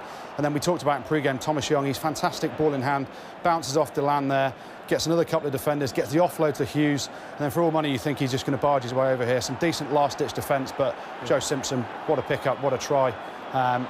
Nathan Hughes, pretty good going forward, but doesn't quite get there, and Simo finishes it off. Yeah, Wasps clinical at that point. How frustrated Connacht going to be? I mean, obviously we've mentioned the injuries that they've had. Are we seeing that sort of dislocation in the way that Wasps managed to pull them apart? Yeah, a little bit, and they're picking up a few injuries as well. You talked about Matt Healy, who was great in the first 30. Look, the way Connacht play, there's always going to be errors, because when you handle it that much and you make that many decisions, there's always going to be errors. But if you look at the last 20 minutes, Connacht were very much on top. A lot of possession, a lot of territory, and I loved that. It was definitely a set play, and even the kick, I think, by Carty, that was all pre-planned, and it was just brilliant. Here it comes. I mean, let's have a look at it in a little bit more detail. When you say it's a set play, I mean, are they going right from the very start here? They know exactly what they're doing face to face to face? Absolutely. You look, they fake to go, they open, McCartney comes round, Aki Luku comes through here. Actually, Buckley does very well, because Johnson comes in to get a big hit on him here, rides a little bit, great presentation. And then I definitely think Carty, that's pre-planned. Andy, you'd probably be able to pretend more at 10. Yeah, I mean, that's brilliant coaching. It's obviously set up by Pat Lam, you know, the first phase. But then the problem there is Christian Way's come in really tight. Rob Miller, who the fullback you'd expect to cover the crossfield kick, he's in behind Christian Wade as well. And to be able to spot that space, Carty there, that's pre-planned. That's absolutely brilliant. Yeah, OK. So let's have a look at the Bundy Aki player watch that we've put together as well. We mentioned the impact that he could have and the barometer that he could be for Connacht tonight, and he has delivered as they would have wanted, I presume. Yeah, when you look at him, he's got a bit of everything. Like he's got real pace. He's got a sidestep. You look here, he just breaks clear, and Simpson is no slouch. Yeah. This isn't quite a sidestep. This is more a Maori sidestep. Straight through and over. But it's super. He is, you know, essential to everything they do. Some last-ditch defence, but then they get the penalty. And this is real pressure from Connacht at this point. Bundy Aki's their talisman, isn't he? You know, he's getting metres, ball in hand. You saw last week it was Curtly Beale that got the better of Bundy Aki. I think this week, in the first half, Bundy Aki's been the star for Connacht, and that's perhaps why they're ahead. Graham Simmers posed the question to Pat Lam pre-game. He said, you don't have to win tonight, but you have to win tonight in all reality. A huge second 40 minutes. They've got a couple of injuries, as we mentioned. How will they just be restructuring, resetting themselves for what is to come in the second half? I think they'll be resetting in terms of just talking through the changes, but they will play exactly like they've played for the first 40, and they will create more chances. The question is, can they take them? Because the error rate has been quite high from both sides in this half. From Wasps' perspective, tighten things up? Yeah, a little bit. Stop being as loose as they are.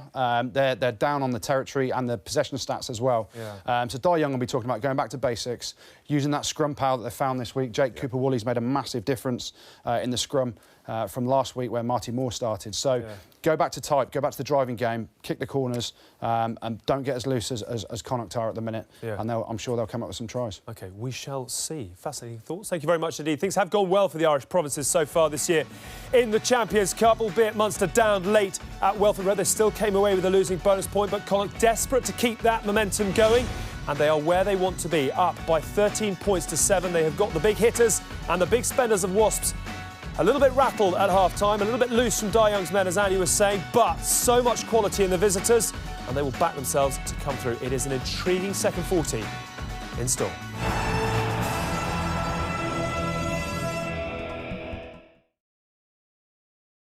Guys, let's make sure that we attack the space, draw the defender, and look for that offload. Ready? There are talkers and there are doers.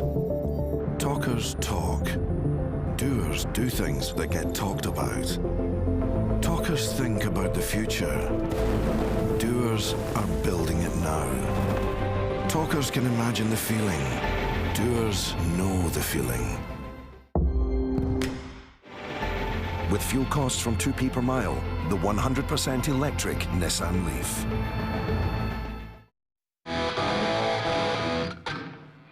I gotta get out of here. Which way? I don't know. What am I looking for? Something I can't see. I can feel it. It's magic. Sauvage. Dior. When jazz first hit New York hit back. One man heard no color in music. All John Hammond wanted was great jazz.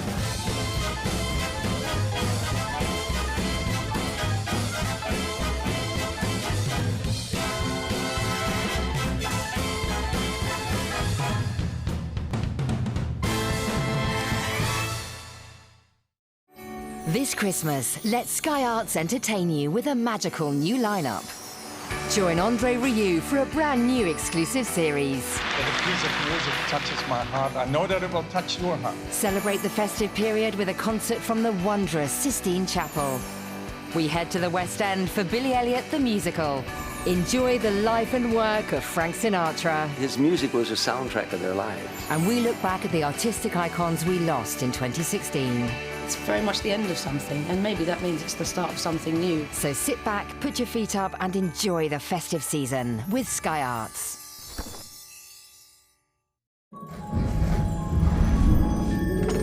I've got all the company I need right here. Over 1,000 movies, all on demand. Only on Sky Cinema. Mitsubishi Motors, proud sponsors of rugby on Sky Sports.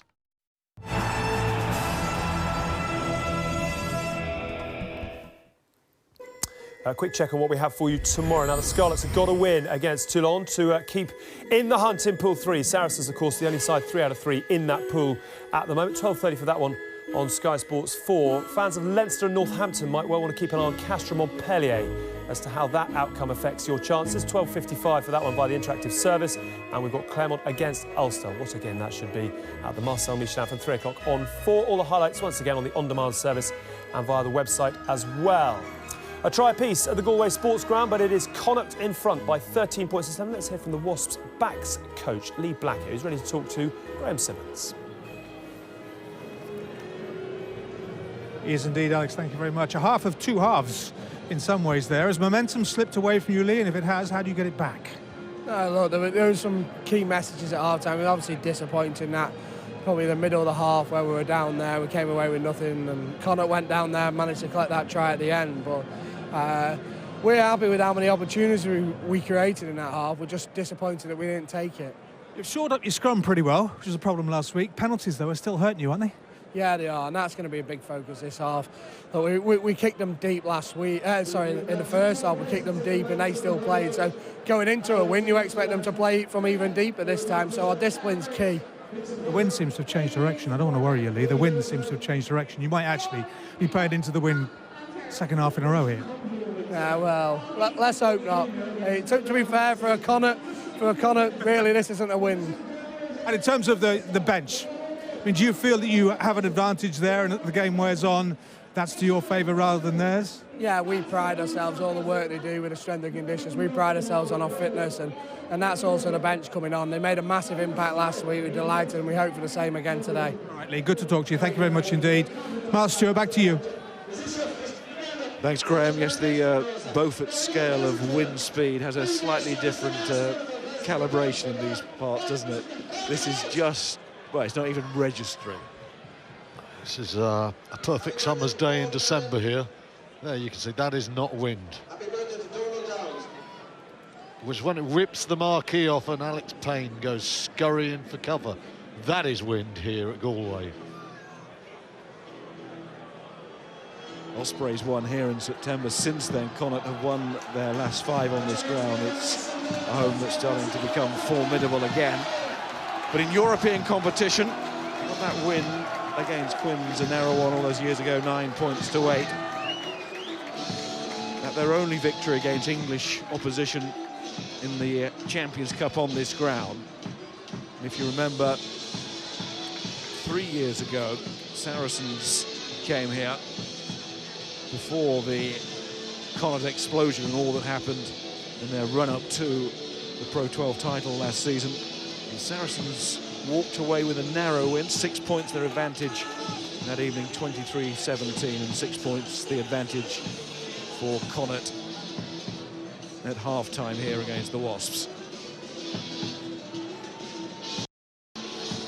I don't think you can underestimate from the Connacht perspective just how important that try was at the end. I mean, they'd got themselves right back into the game by just staving off Wasps, but then they really struck. And I agree with, you know, Lee Blackett, absolutely right. Last 20 minutes last week, Wasp bench made a massive difference. First 20 of this half, you just suspect that Connacht might need to push out that advantage a little bit further. They've got the crowd behind them. They've got Matt Healy, the inspirational wing back. We've got a great second half ahead. And if we remember how the first half started for Wasps and the Ashley Johnson drop, that's much better from Muldoon and Connacht. See what happens here. Once again, Simpson was looking to cover, but it's Taylor who gets it. And then bumping into their own men. One green near the ball. Sorry? Well, Carty, an in and out first half, once or twice ball in hand. He went back into the Wasp cover, which swamped him, but little touches here and there. He's not afraid to keep playing there. You can see Tommy Taylor inadvertently offside.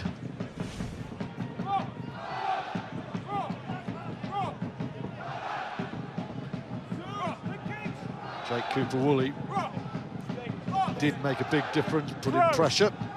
Matt Healy back on. Oh, you and you.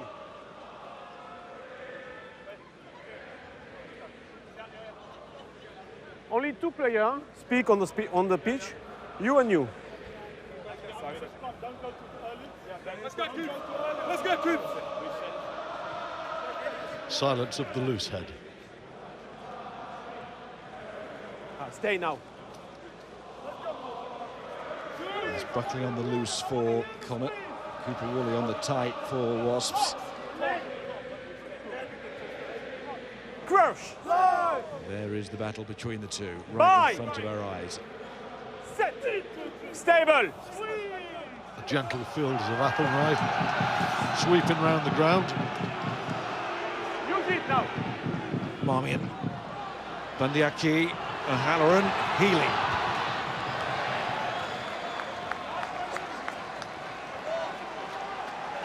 Kieran Marmion really flat there, right to left, that pass. Look at this. Aki is on the gain line as he takes it almost forward. It is so aggressive in its intent there. Really nice work on the short side. And Healy claiming it was Connacht ball, and it is. That's a good scrum as well from Connacht. McCartney. Big improvements to the line out. Bundyaki. McCartney again. Buckley finding Fox Matamua. Elton Delan, big favourite here. But But nobody more preferred, surely, than that man as a player in these parts, John Muldoon. No, leave it right. His 288th appearance for the province. McKeown.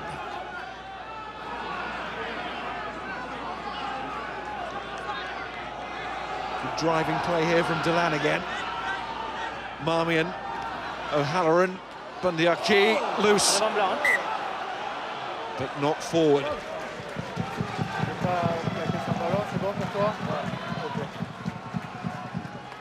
Switching plan there from Connacht. A lot of tight driving. And Marmion is getting a lot of quick ball, and he's using his inside centre. A lot of ball, just straight from 9 to 12, cutting Cardi out of the equation and just playing there. This time on the gain line, there's a slight knock-on. Adiolokan frustrated there on the right wing. Bit of fortune involved there, I think, for Connacht, because Toronto had overrun. Yeah, I agree with you. Come on. When you stay focused on your job, you play very good scrum. Muldoon is carrying and his clearing of the ruck in that drive as well, really good. And you think back that first half, that turnover he won when his team were under the cosh, and you just wonder, maybe that could be a key point in this game, in this pool. Yeah, in this pool. This is we're at a pivotal point of the pool here, aren't we? With Toulouse getting the expected 5 points. It's a really tight European pool. Stay. Keep your shoulder. This time it's Muldoon in control at the base, then Marmion and Carty, and Bundyaki tries his luck again with Gopeth, who we know is strong, but that was good from Bundyaki, and Marmion again with the pick and go, supported by Muldoon and Fox Matamua. Simpson's nicked it. Turnover ball. Simpson has been an irritant for Connacht this evening. He really has. Leave it right. Legal and illegal. That time it was perfectly legal and brilliant work. Gopeth hasn't got it out. That's a fine catch, slipping. Healy manages to make that. Wonderful take. O'Halloran. Goes Marmion, but it's to Muldoon on the left. There were more players supporting on the right, but Marmion feels that the blind side is the place to go. The assistant confirms that it wasn't. Just have a look at the table, this Pool 2 table, because Toulouse and Zebre met earlier this afternoon, and it finished Toulouse 54, Zebre having an awful European season 15. Obviously Toulouse got their try bonus, and it made the table look like this.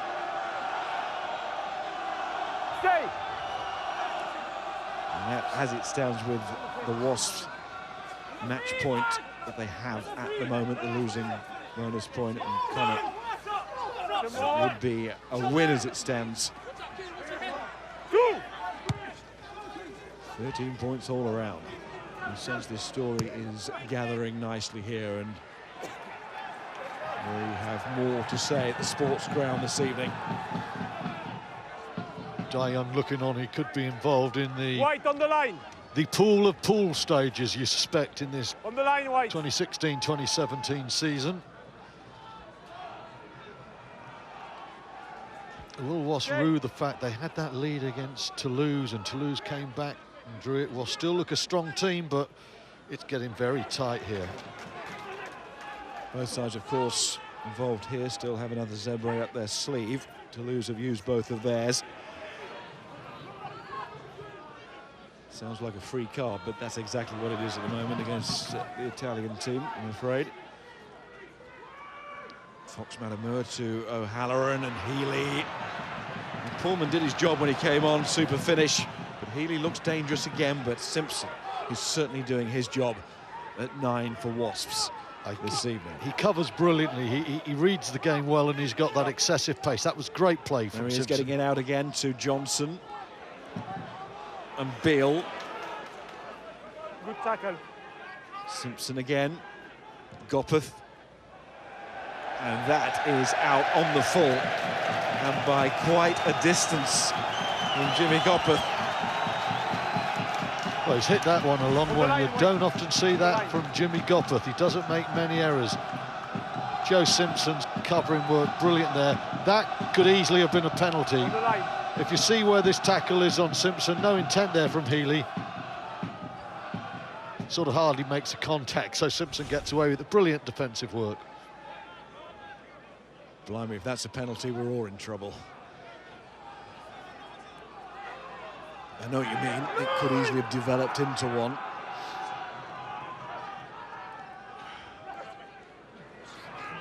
McCartney to Muldoon in his Bundy Archie. In goes Curtly Beale there. And that's terrific from him and Mile. Okay. Simpson. Gopperth. Trapped by Tiernan O'Halloran. Sets off again, looking for support until Ashley Johnson arrives. And you can't look for anything. Delan. Flying in was Mile. Marmion. Carty and Adeoloken.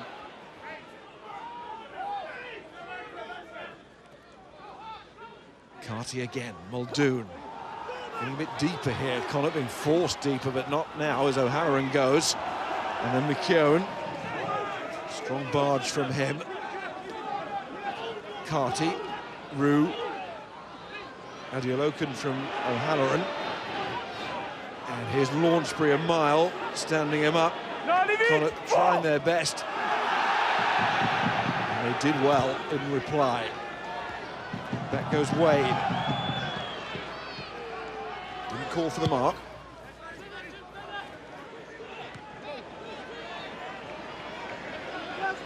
O'Halloran once more.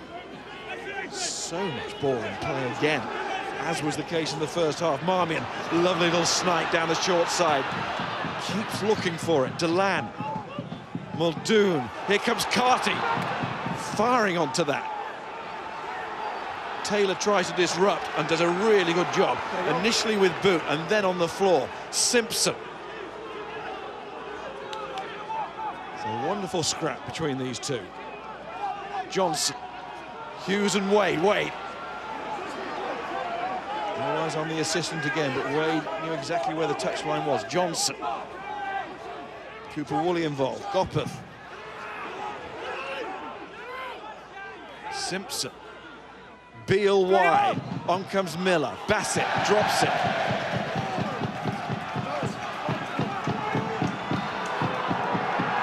And then we have another scrap on the deck for the ball. Simpson's got it. Mullen. Don't move your arm. Geez, if Wasps are going to win this game, they're going to have to earn it the hard way, eh? Get the penalty there. Curtly Beale is just palms to the ground saying, calm it. It's almost as if he's concurring with what Lee Blackett was saying and the boys were saying in the studio. Let's not overplay this game.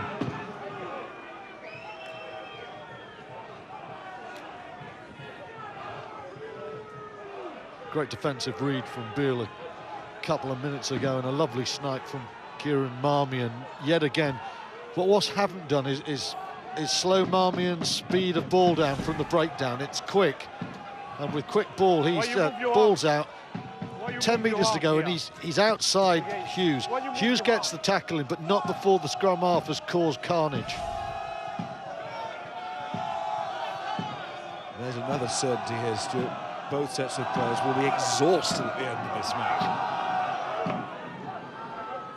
Relentless just doesn't do it justice.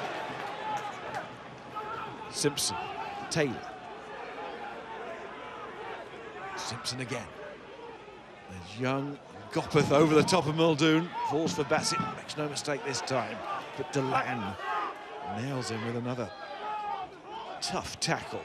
Good feet from Thomas Young. Now he set up Wasps for their try in the first half. And there's Johnson. Well, Johnson was there, then he got buried. But he's got it back to Simpson. The referee says there's a penalty here to Wasps, smack in front as well.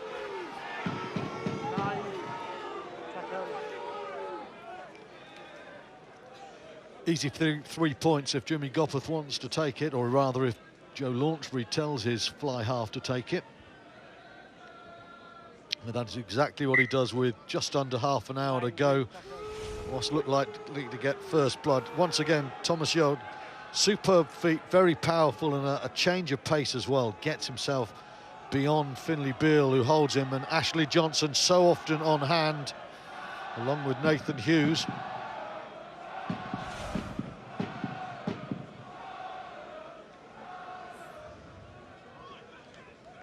I don't know about you, I've already written it down. Gopperth's got this. Just the way it is with this man these days. Be a shock to everybody.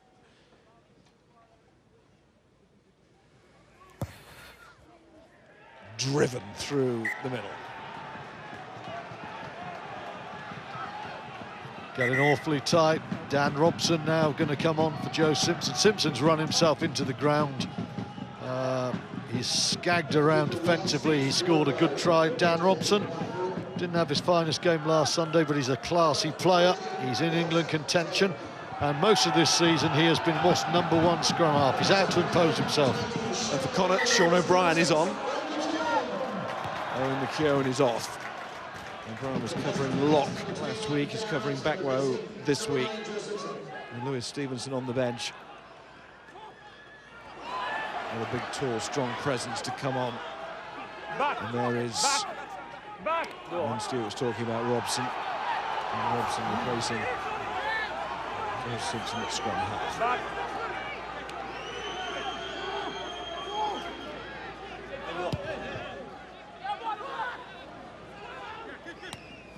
And a good take. O'Halloran to his captain. 34 years of age now, John Muldoon. Carty. Bundyaki being held up. McCartney needs to help him out. It came off a boot. Once again, the referee policing the offside line. Jerome Gar says it's been very consistent there. That's all the players can ask for. Wasps 7 penalties conceded in this game. That's just the one more than Connacht, so neither side will be wildly happy with their discipline. Yes, it was a Wasp boot, wasn't it? That was the reason for the offence. Interesting there. The penalty was much nearer this touchline, but because of the wind drifting across, that's why Cardi went that way. Line out had to be improved if Connacht were going to win. It has been much better so far. 10 out of 11. Tried that at Coventry last week. McCartney didn't work. But this one might work because O'Brien makes good ground there. But in goes Launchbury. We've got 3 turnovers in Coventry. Did a whole lot more. And he's done wonders for his side there. Beale. Long range, extra kicking option from deep there, Beale, very useful. O'Halloran. Beelum. Marmion. Bundyaki. Thought for a moment he was going to kick. Not really his way. Backs himself physically, and backing himself again there is Kieran Marmion. Healy. O'Halloran.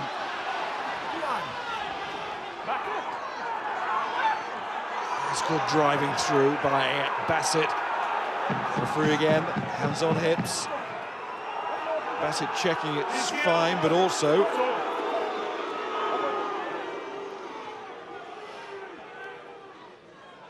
it's all happening. Lovely feet from Healy, but look at this. It's outrageously good from Joe Launchbury there. He wears 4, but he is like a 6, like a 7, like an 8 combined at a breakdown.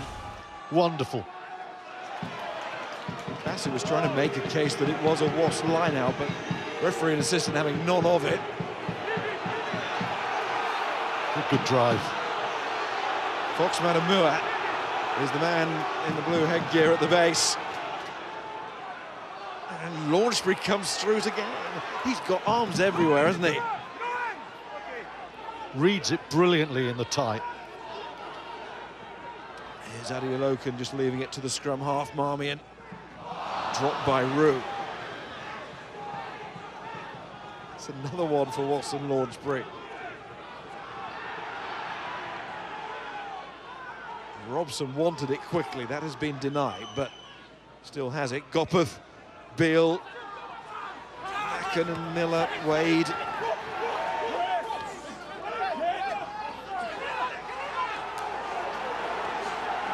Robson for a second didn't know where it was, but he managed to locate it. Johnson.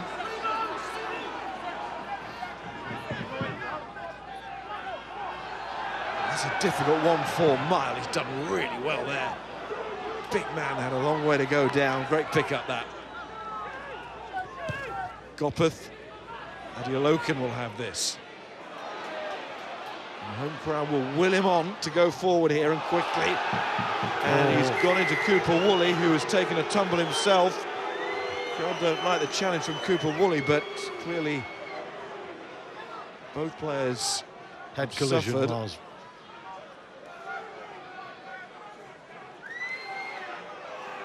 As you say, it might just be a simple, very nasty clash of heads here.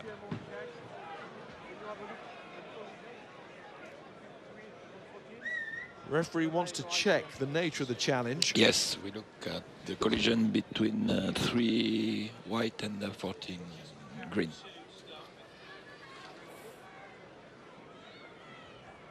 Definitely is a collision of heads here, which is why they're down. He's gone high, though. We need to see this again. That's why the crowd reacted. Look where the arms are, for the shoulders for the attempted tackle. He's missed him and he's caught with the head, but, you know, he's had a reckless attempt. That right arm. Philippe. Yes. For me, it's just a collision between two players, heads against heads. I don't see clearly a shoulder charge or something wrong by 3 white. I think it's just accidental. What do you think? Correct. 3 white use his arms to make the tackle. Yes, correct. Yeah, it's just a clash between two players, heads against head. And I think it's so just the accidental. officials believe That's right. It was accidental. Yeah, that last angle, you go back again. That's good to see Cooper Woolley sitting up. Just have a look again if the number 3 white put his shoulder or no. Crowd don't agree. No. Can you put now he's sitting up, feeling a little bit more comfortable about seeing all the replays of it, but the officials want to have another look. You want, Jerome?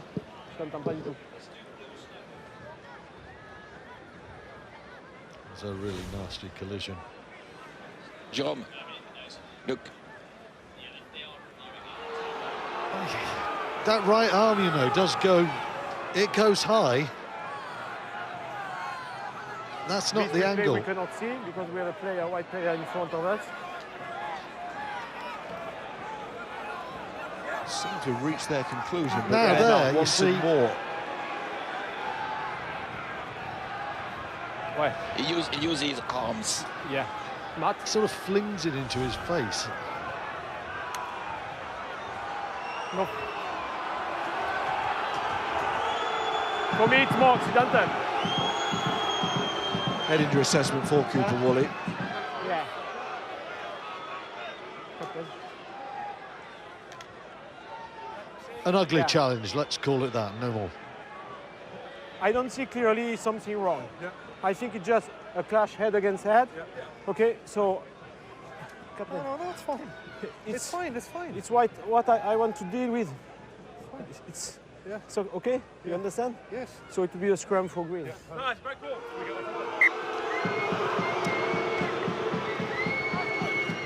Well, I've heard the views and seen the views of Muldoon, certainly there with his initial reaction. Referee had to step in because Muldoon clearly, from his facial expression, was not so convinced. Let's go to Graham because he got Dai Young with him. Graham. I have, Miles, thank you very much. Dai, what gets you over the finishing line from here on in? Sorry, Jim, I couldn't hear a word about that. What gets you over the finishing line from here on in, Dai? Well, obviously we got to stick in there. We panic in a little bit when we get opportunities. Play the game in the right area. That's not necessarily kicking it down there, but we need to get some field position and not panic. You know, just relax and play the game we can, and hopefully opportunities come for us. We squandered a lot first half, but this is going to go right to the wire. How do you, as head coach, determine the who's and the whens in terms of the bench? Who you bring on and when? What factors do you employ? Well, obviously we believe in our bench that can add something to us, and that's the important thing. It's not necessarily about making changes for people in playing well. It's more because of using the legs coming on. So we'll start to bring them on quietly now. All right, Dai, thanks very much indeed. Cheers, man. Bit of a flashpoint at the scrum there, but it was a very, very good scrum for Wasps, and Dai Young would have been proud of it. It's led to a penalty. Another shot for Jimmy Gopperth. Absolutely fantastic scrum there. Jake Cooper-Woolley off with a head injury assessment, but Mardy Moore has come on. Irishman with a point to prove in his home country. Fantastic scrum from Wasps and a chance to make it 13-all, and if it was to end 13-all, I think Wasps would probably take that. Connacht certainly wouldn't. That's the key. Connacht need to win this one. Wasps eking their way right back into it. Just scrunched up the Connacht scrum there. As you say, Moore, key part of it, on for Cooper-Woolley. Turned that scrum around from last week, haven't they?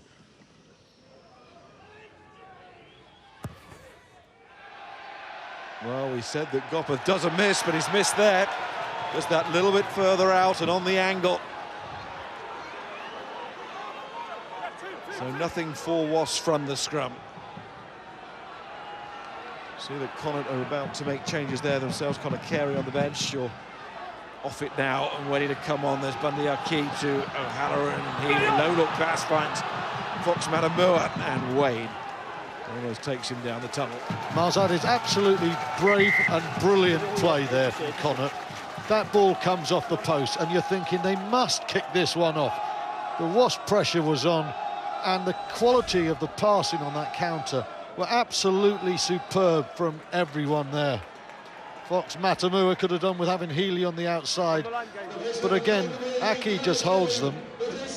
Looks to me that could easily have been a forward pass, but Jerome Garcia says no, play on. He's in a great position, so fine.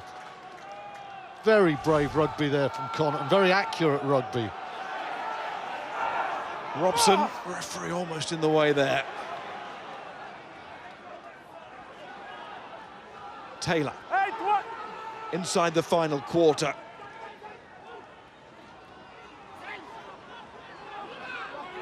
Ross would have been expecting to be level because of that man just passing. Jimmy Gopperth, rare miss from him. Johnson, Carey is on for Beelum. There's Gopperth, there's Carey with the tackle, tried to go over the top and get possession, can't turn the ball over though. There's a man who's been doing that time and time again in these two meetings, Joe Launchbury. Robson to Young.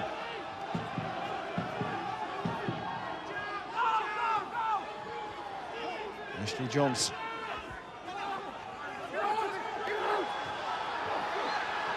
So Brian, who's the nuisance there, was cleared away. Young. Robson. Launchbury in midfield. Launchbury everywhere. Gopperth. Not one, nothing. Back. So much of this in the game, just across the field, trying to gain an advantage, somehow break down the defence. Marty Moore, just energy sapping for the players. Terry's gone digging the truffles there, but it's still on the Wasps side. Nile And Beale and Johnson. Good step, good strength. Nearly up to the 22, but it's a lot of effort to get there. All the attack from Wasps, though, they've swung the momentum back their way. It's got a lot of defending now from Connacht. The next few minutes, they've got to change the position of this match. Feels like that chunk, that passage of play in the first half. Last 10 minutes, 80% possession for Wasps, we're being told. There's Bassett. Tackle from Adeoloken. Needed help from Bundy Arki, but there's always help on hand from Connacht. Great supporters in defence. Parata's there. In comes Miller. There's the error. And boy, didn't Connacht have to work for it. Sounds like a penalty or a score for Connacht, doesn't it? Massive roar. A long, drawn breath from the Connacht fan, thinking, when is this attack coming to an end? And there's the answer as it goes forward from Miller. Hard work defensively. Ball for a long time? No. I can explain you? Yeah. First, the tackler must leave quicker. Okay? Because there are no support, so it's a long ruck form, tackle area form, but we need to do this. Off goes McCartney, Dave Heffernan, we saw there waiting to go down in the scrum. Connacht's new hooker. Thompson's on, they're wearing 20 for Wasps. Miles Heffernan, Carey, these are the men that have got a vital role to play if Connacht are going to hold off Wasps now. Wasps are coming hard at them, they're putting pressure on in the scrum. Connacht need to get a solid set piece. They need to give Marmion a chance, Marmion and Carty, to get them playing in the right parts of the field, to get their attacking game going on the front foot.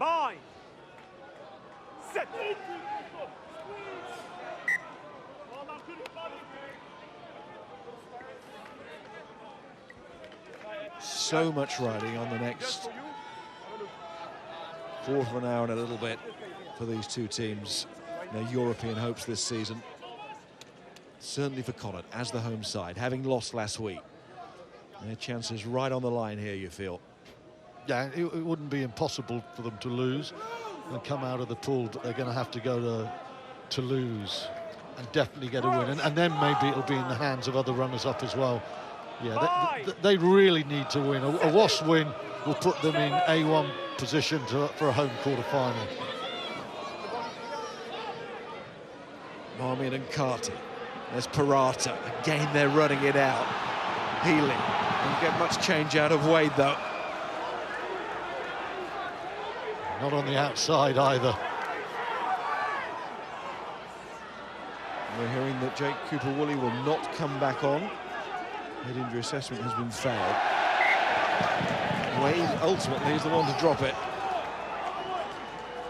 He wants a word with his assistant and he's just checking if there was a knock-on before that, which there was. Again, the accuracy of the passing really good there. Fizzed out by Aki, and Healy's very quick, but he doesn't get outside that man. And it's the pass that goes forward, and because of that, a couple of minutes later, 30 seconds later, Christian Wade gets away with a knock-on.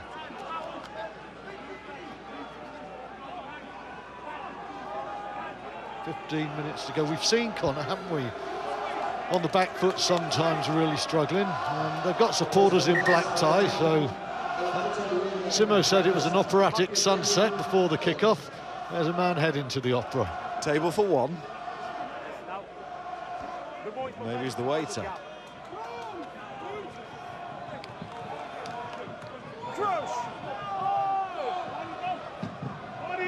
What a fabulous last 15 minutes waiting in this game. It's been compelling from start to the 66-minute mark. 14 more minutes to go. Thoroughly. Thompson in the 8 for Hughes. His Gopeth Wade is coming off that wing, but he was a bit of a decoy. He's going wide to Bassett, and Bassett, when he gets space, and Halloran just missed him, fell to the floor, and Bassett was just eating up the ground there. Gopeth, launch spree. Leua, another replacement on for Wasps. And it's a penalty. Mack and the man to go. Leua maybe thinks about a quick one, but no.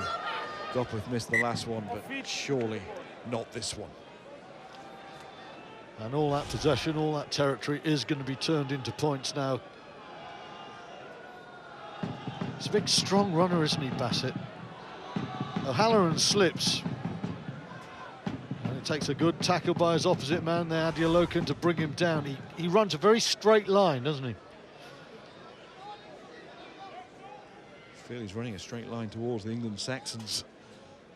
And further international recognition if he continues at this rate of progress. He's a handful. Here's Gopeth. And now we have a situation of all square.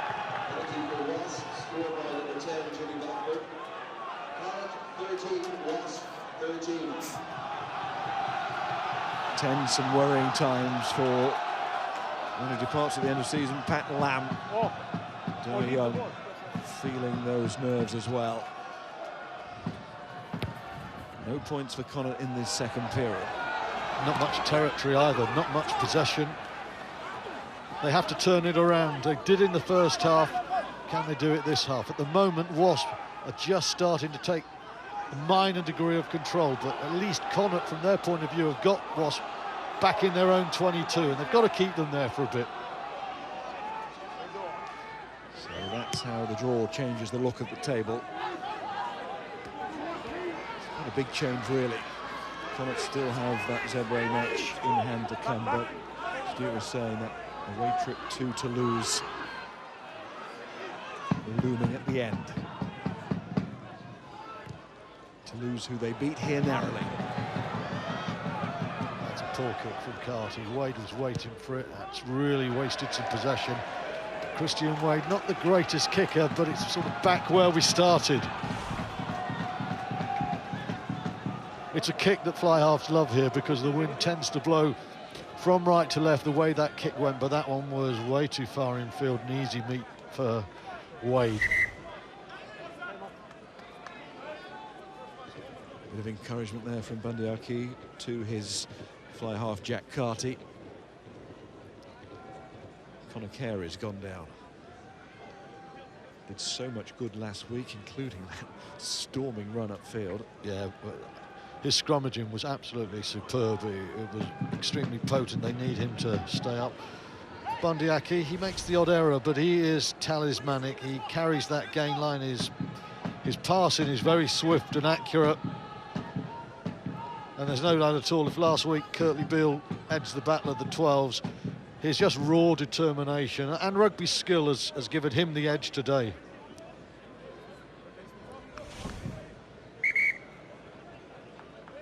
Now you can see there, Aki is with a man. The ball has been, they've been seeking him out, and look at that, Curtly Beale, 6 carries, 3 metres. Tackled a lot, he's defended well, hasn't had great opportunity, and he's played more of a passing game today, I think, Curtly Beale. Bundyaki, he's passed as well, but his job, he's carried that gain line. Bullocking.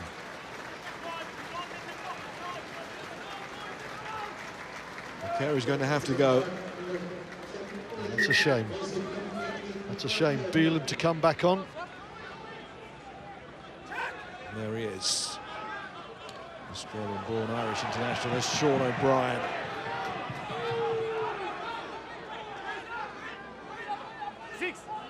Marmy, Heffernan. Danger of being offside there. Thomas Young just held himself back. We're getting to that stage where 3 points might decide this. Just might. Both sides will feel there's a try still in them. That's the way they play. And the key to O'Halloran. Tackle from Leua. And Gopeth to Johnson. More fine work on the floor from Wasps. And Guy Thompson takes it on. Good handoff. It's Robson and then Beale. Robson again, and Bassett. Did he get slightly in front? Well, he didn't think so. In goes Leua. Miller, Young. Good attack this from Wasps. could be decisive. It's coming back to Robson. Slower than he and Wasps would have wanted. Out it goes to Beale. And then it's Thompson again. Great impact off the bench. Robson checks left, but he's going to Mullen. Inside the final 10 minutes. Leua. Good tackle from Bundy Aki. Parata was there as well. Robson points behind the back, but in doing so, he just take his eye off the ball there. Connacht fans think there's a turnover, and the referee agrees with them. Certainly if it wasn't Aki who came in and made the hit at the breakdown as well, you know, I think it was.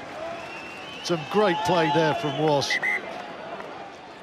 Gopeth with a very clever turnover, and some of the running lines there from Wasps, absolutely superb. I thought with Robson's intelligent chip, you know, Bassett was in. Good defensive work from Leua, and Gopeth sees the ball and in, out through the legs, and after the turnover, watch out, some brilliant play. Very clever kick from Robson. At that moment you thought, bounce goes up, Adeolokun's quick, and he makes a decisive early tackle. They saw the pace there of O'Halloran as well. They got back so quickly, had to. Yeah, and then we see Aki in with a tackle. He comes back, he waits, boom, there he goes again. He's turned it over. That's wonderful play from the centre. Yes, there was a moment when Wasps could have cleared it there. Yeah, seen a few European games today where teams, it happened in the Leicester-Munster game. You know, you think you just got a thin wall of one bloke, and if you do not put the numbers in, teams will counter-up there, and they'll do it if you've got someone as powerful as Aki, and it'll make a massive difference there.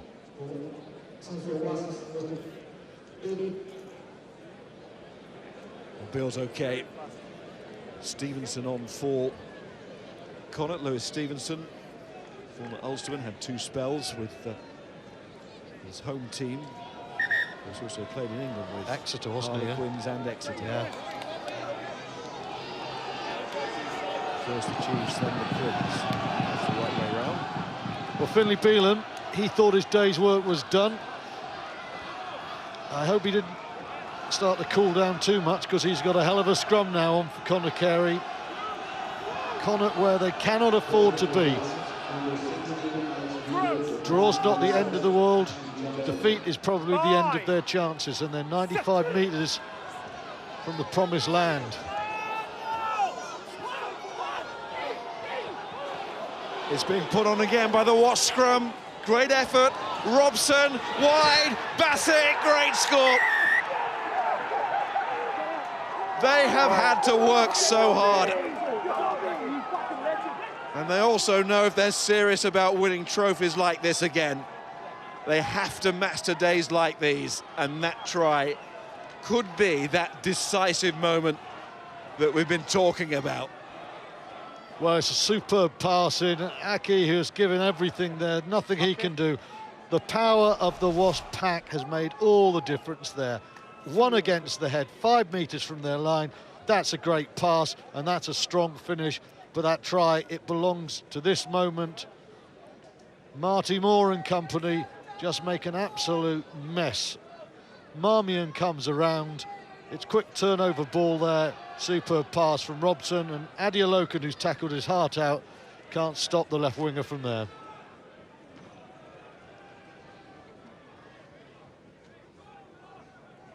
Bassett scores again. Still has a try in each round. Got the bonus point score last week. This time, it could be the winning score.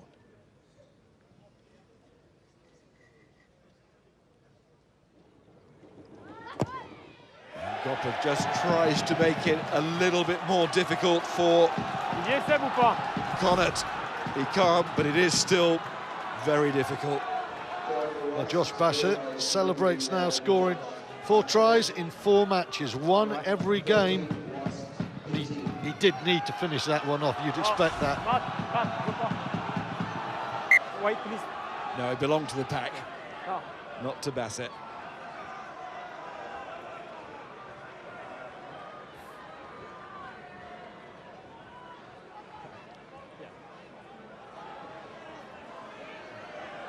referee has felt to injure the hamstring. Le sifflet, Matt? So Mathieu Reynal will take over. He's the senior assistant. And Carol Collins will become an assistant. Looking for a channel one there. Muldoon has disassociated himself. He's taken his arms out. That ball ain't coming back, and it's 8v7, and it's too late there. And Wasps take full advantage. Trusted the scrum. Didn't realise quite how powerful Marty Moore and co were. Writing was on the wall. Yeah. But the problem was he knows the pressure's coming on, so he's getting himself in a position to whip that ball out from the back of from the second row's feet to move it quickly. Really hard. So we've seen Muldoon at the scrum. Let's see the referee's hamstring go. As he was getting across there. There she goes. Oof. Anyone who's suffered a hamstring strain or tear will not be laughing at that. It is really painful, and Garces has refereed extremely well again tonight, so we want him back for the Six Nations. Let's see what's happening tomorrow. Scarlets against Toulon, Sky Sports 4, 12:30. Or if you prefer, Castres against Montpellier on the red button. And then Clermont-Ulster, the rematch between those two after the scintillating match at the Kingspan last weekend. Sky Sports 4 again, 3 o'clock. And Mathieu Reynal comes on.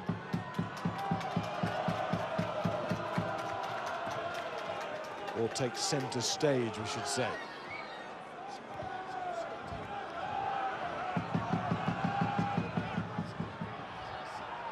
Connacht have got to find something special now.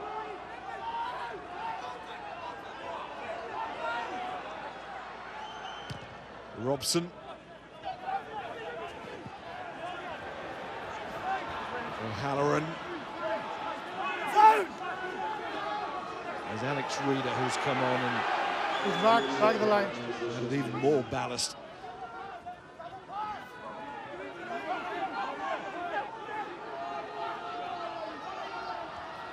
Blade now operating at scrum half for Connacht. There he is. Delan shipping it on. Buckley involved, Healy, and now O'Brien. Play on. Slipped out to O'Halloran. O'Brien's done well as a ball carrier since he's come on. There's a penalty to Wasps. Beal off Halayan. Well, it has been Wasps' second half, hasn't it? I mean, the first half, the game swung back and forth. Second half, Wasps have been by far the dominant force. Tackled really well, kept their shape. Very rarely have Connacht looked like causing problems. When they've run well, it's been from too deep.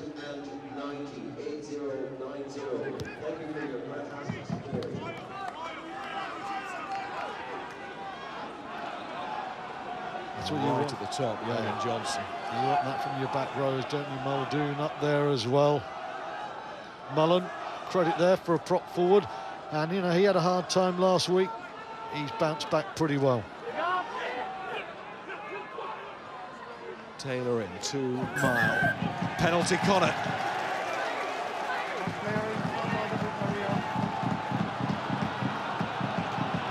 Technicality, but a penalty. And Carty has a chance, 4 minutes here for Connacht to save this one. Exactly what Connacht needed. Struggling under their own steam to get down there. They got a penalty and they're in the right area. What they need to do is to get that man Bundiaki up there with O'Halloran. Some ball in hand, they need to cross that gain line. Debut for Naulia Dawai, who's on the Fijian Internationals. Heffernan throws in, but it's Launchbury who takes it. Dawai goes in on Launchbury, but The captain's done it again, charged down by Dewey, who's putting himself about. Wade knocked on. Connacht still have the ball. That was all down to the new man, Dewey. Once again, Joe Launchbury is doing a fantastic impersonation of a back row forward. He's so quick on the floor, isn't it? That ball goes loose, he is there, and you think that might just be the little turnover that ends the Connacht resistance, but no, because Robson gets charged down and they got a position again. Look how Launchbury just snaffles that up, and you're thinking one more kick down in the right part of the field, but superb pressure there. Dewey does really well. He got one there from Dewey as well, didn't he? Launchbury on the floor, took one for the team. See him wince as it happened. Still managed to place the ball back. Knew what he had to do, but it clearly hurt. But he's been an inspiring leader. Last week he was wonderful. He gave a great performance last week. Could easily have been man of the match then. His 2 England performances in the autumn, he was my man of the match. He won and really close in the other. He's just so sharp mentally, and physically he's up for it. And there he takes the hit in the arm, but he gets it back. And the head as well. Yep. It's rocked there. Well, you know what? That doesn't look great either.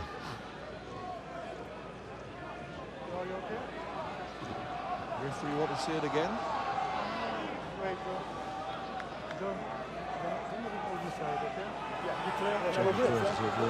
Okay.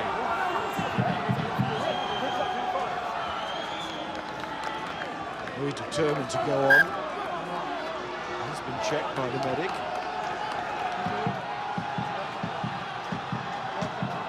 To try and see out the job here. 35 metres out. Do not write Connacht off. Wasps have grabbed this game by the scruff in the second half, but they haven't put the home team away yet. The crowd are starting to roar their team on.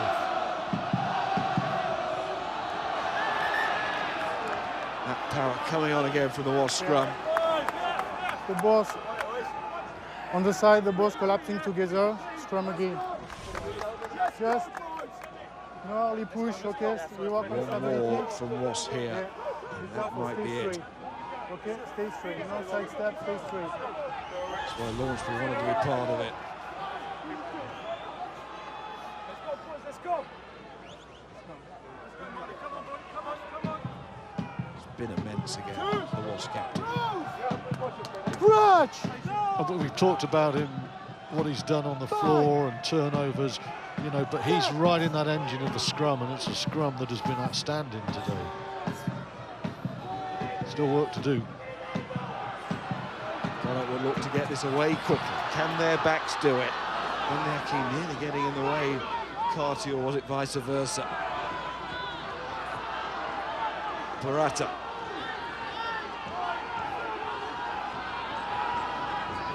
Wade to Carty, and then Delan has another go. And a little bit quiet.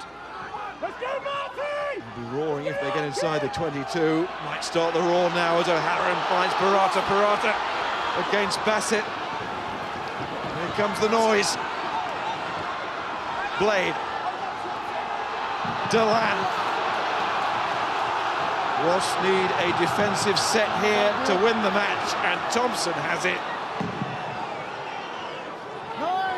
Final minute.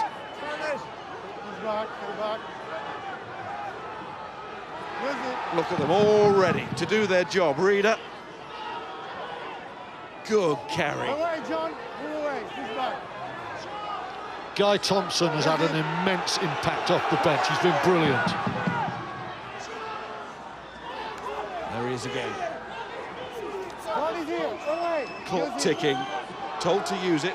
Robson must do it. Stay on feet, wide.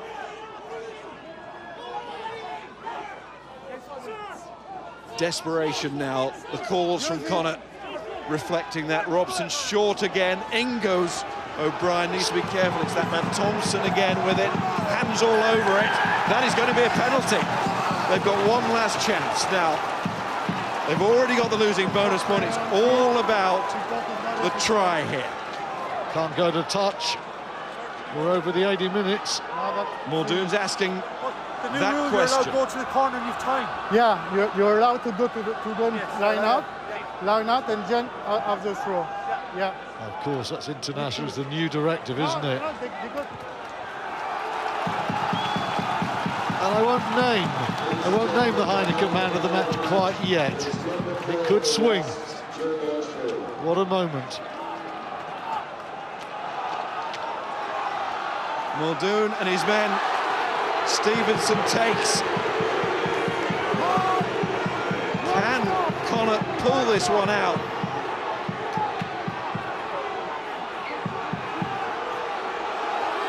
The maul keeps moving. Beelum needs to rejoin it. Douai. Oh, what an introduction this would be. He's over. He's over. That is the score for Connacht. There really is something special about this place. And it's happened again. Well, it's all now about Jack Carty. Douai has got the score. Aki celebrates. He has been immense. If this was a boxing match, Wasps have just controlled the second part of the fight. But Connacht, stirring spirit, drive their way over. Now Carty, who has not kicked with great conviction in this back-to-back fixture, well, now he has a moment to be an absolute hero. 5 metres from touch. If it goes over, it's anyone's pool. If it doesn't, it's advantage Wasps. Either way, it's been a fantastic match. So the man that's had so many problems has this chance.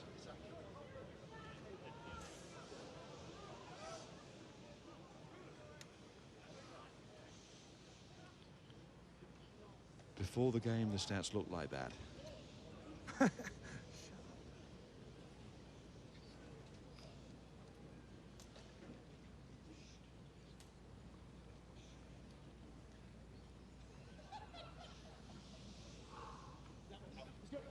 Draw or win. Win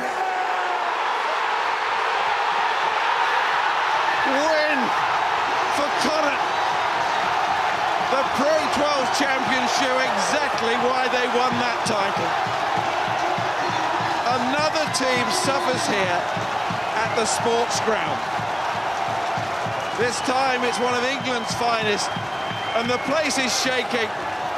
You can't keep the crowd off the pitch. What a finish, what nerve from Carty. Just think again how he went into the match. And Pat Lam, well, he's sort of seen it all before, but it keeps on coming under his stewardship. The news about Lam to depart, the missed opportunities last week in Coventry, but this team has had its character tested before. And Joe Launchbury really doesn't deserve to be on a losing side. But there is something special about this ground, and Connacht found a way, and something special about this team. Well, all logic says that Connacht cannot win this game. Wasps have a complete control of the second half, but they come and they come again. As you say, Miles, nobody was going to stop the crowd from invading the pitch, and in the end, Wasps could not stop Carty having the moment of his career. So close. Wasps played some cracking rugby. They are still contenders, but Connacht, they are right back in it. And if you want to find the Heineken man of the match, you cannot look any further than the talismanic man himself, Bundee Aki. There were heroes all over the pitch, not just for Connacht, but for both teams. Pat Lam in tears. Last year, we saw his team go to Murrayfield and lift the Pro 12 title against Leinster. They've had an awkward season. They're 8th in the Pro 12 league. They've lost their coach from the end of this season. but they targeted this game against Wasps. They have come away with another historic win here in Galway. An unforgettable evening of rugby union. One of Connacht's finest hours. One of them, because there have been quite a few now. And look at those scenes. All very old school. And you could not keep those fans off this now famous turf.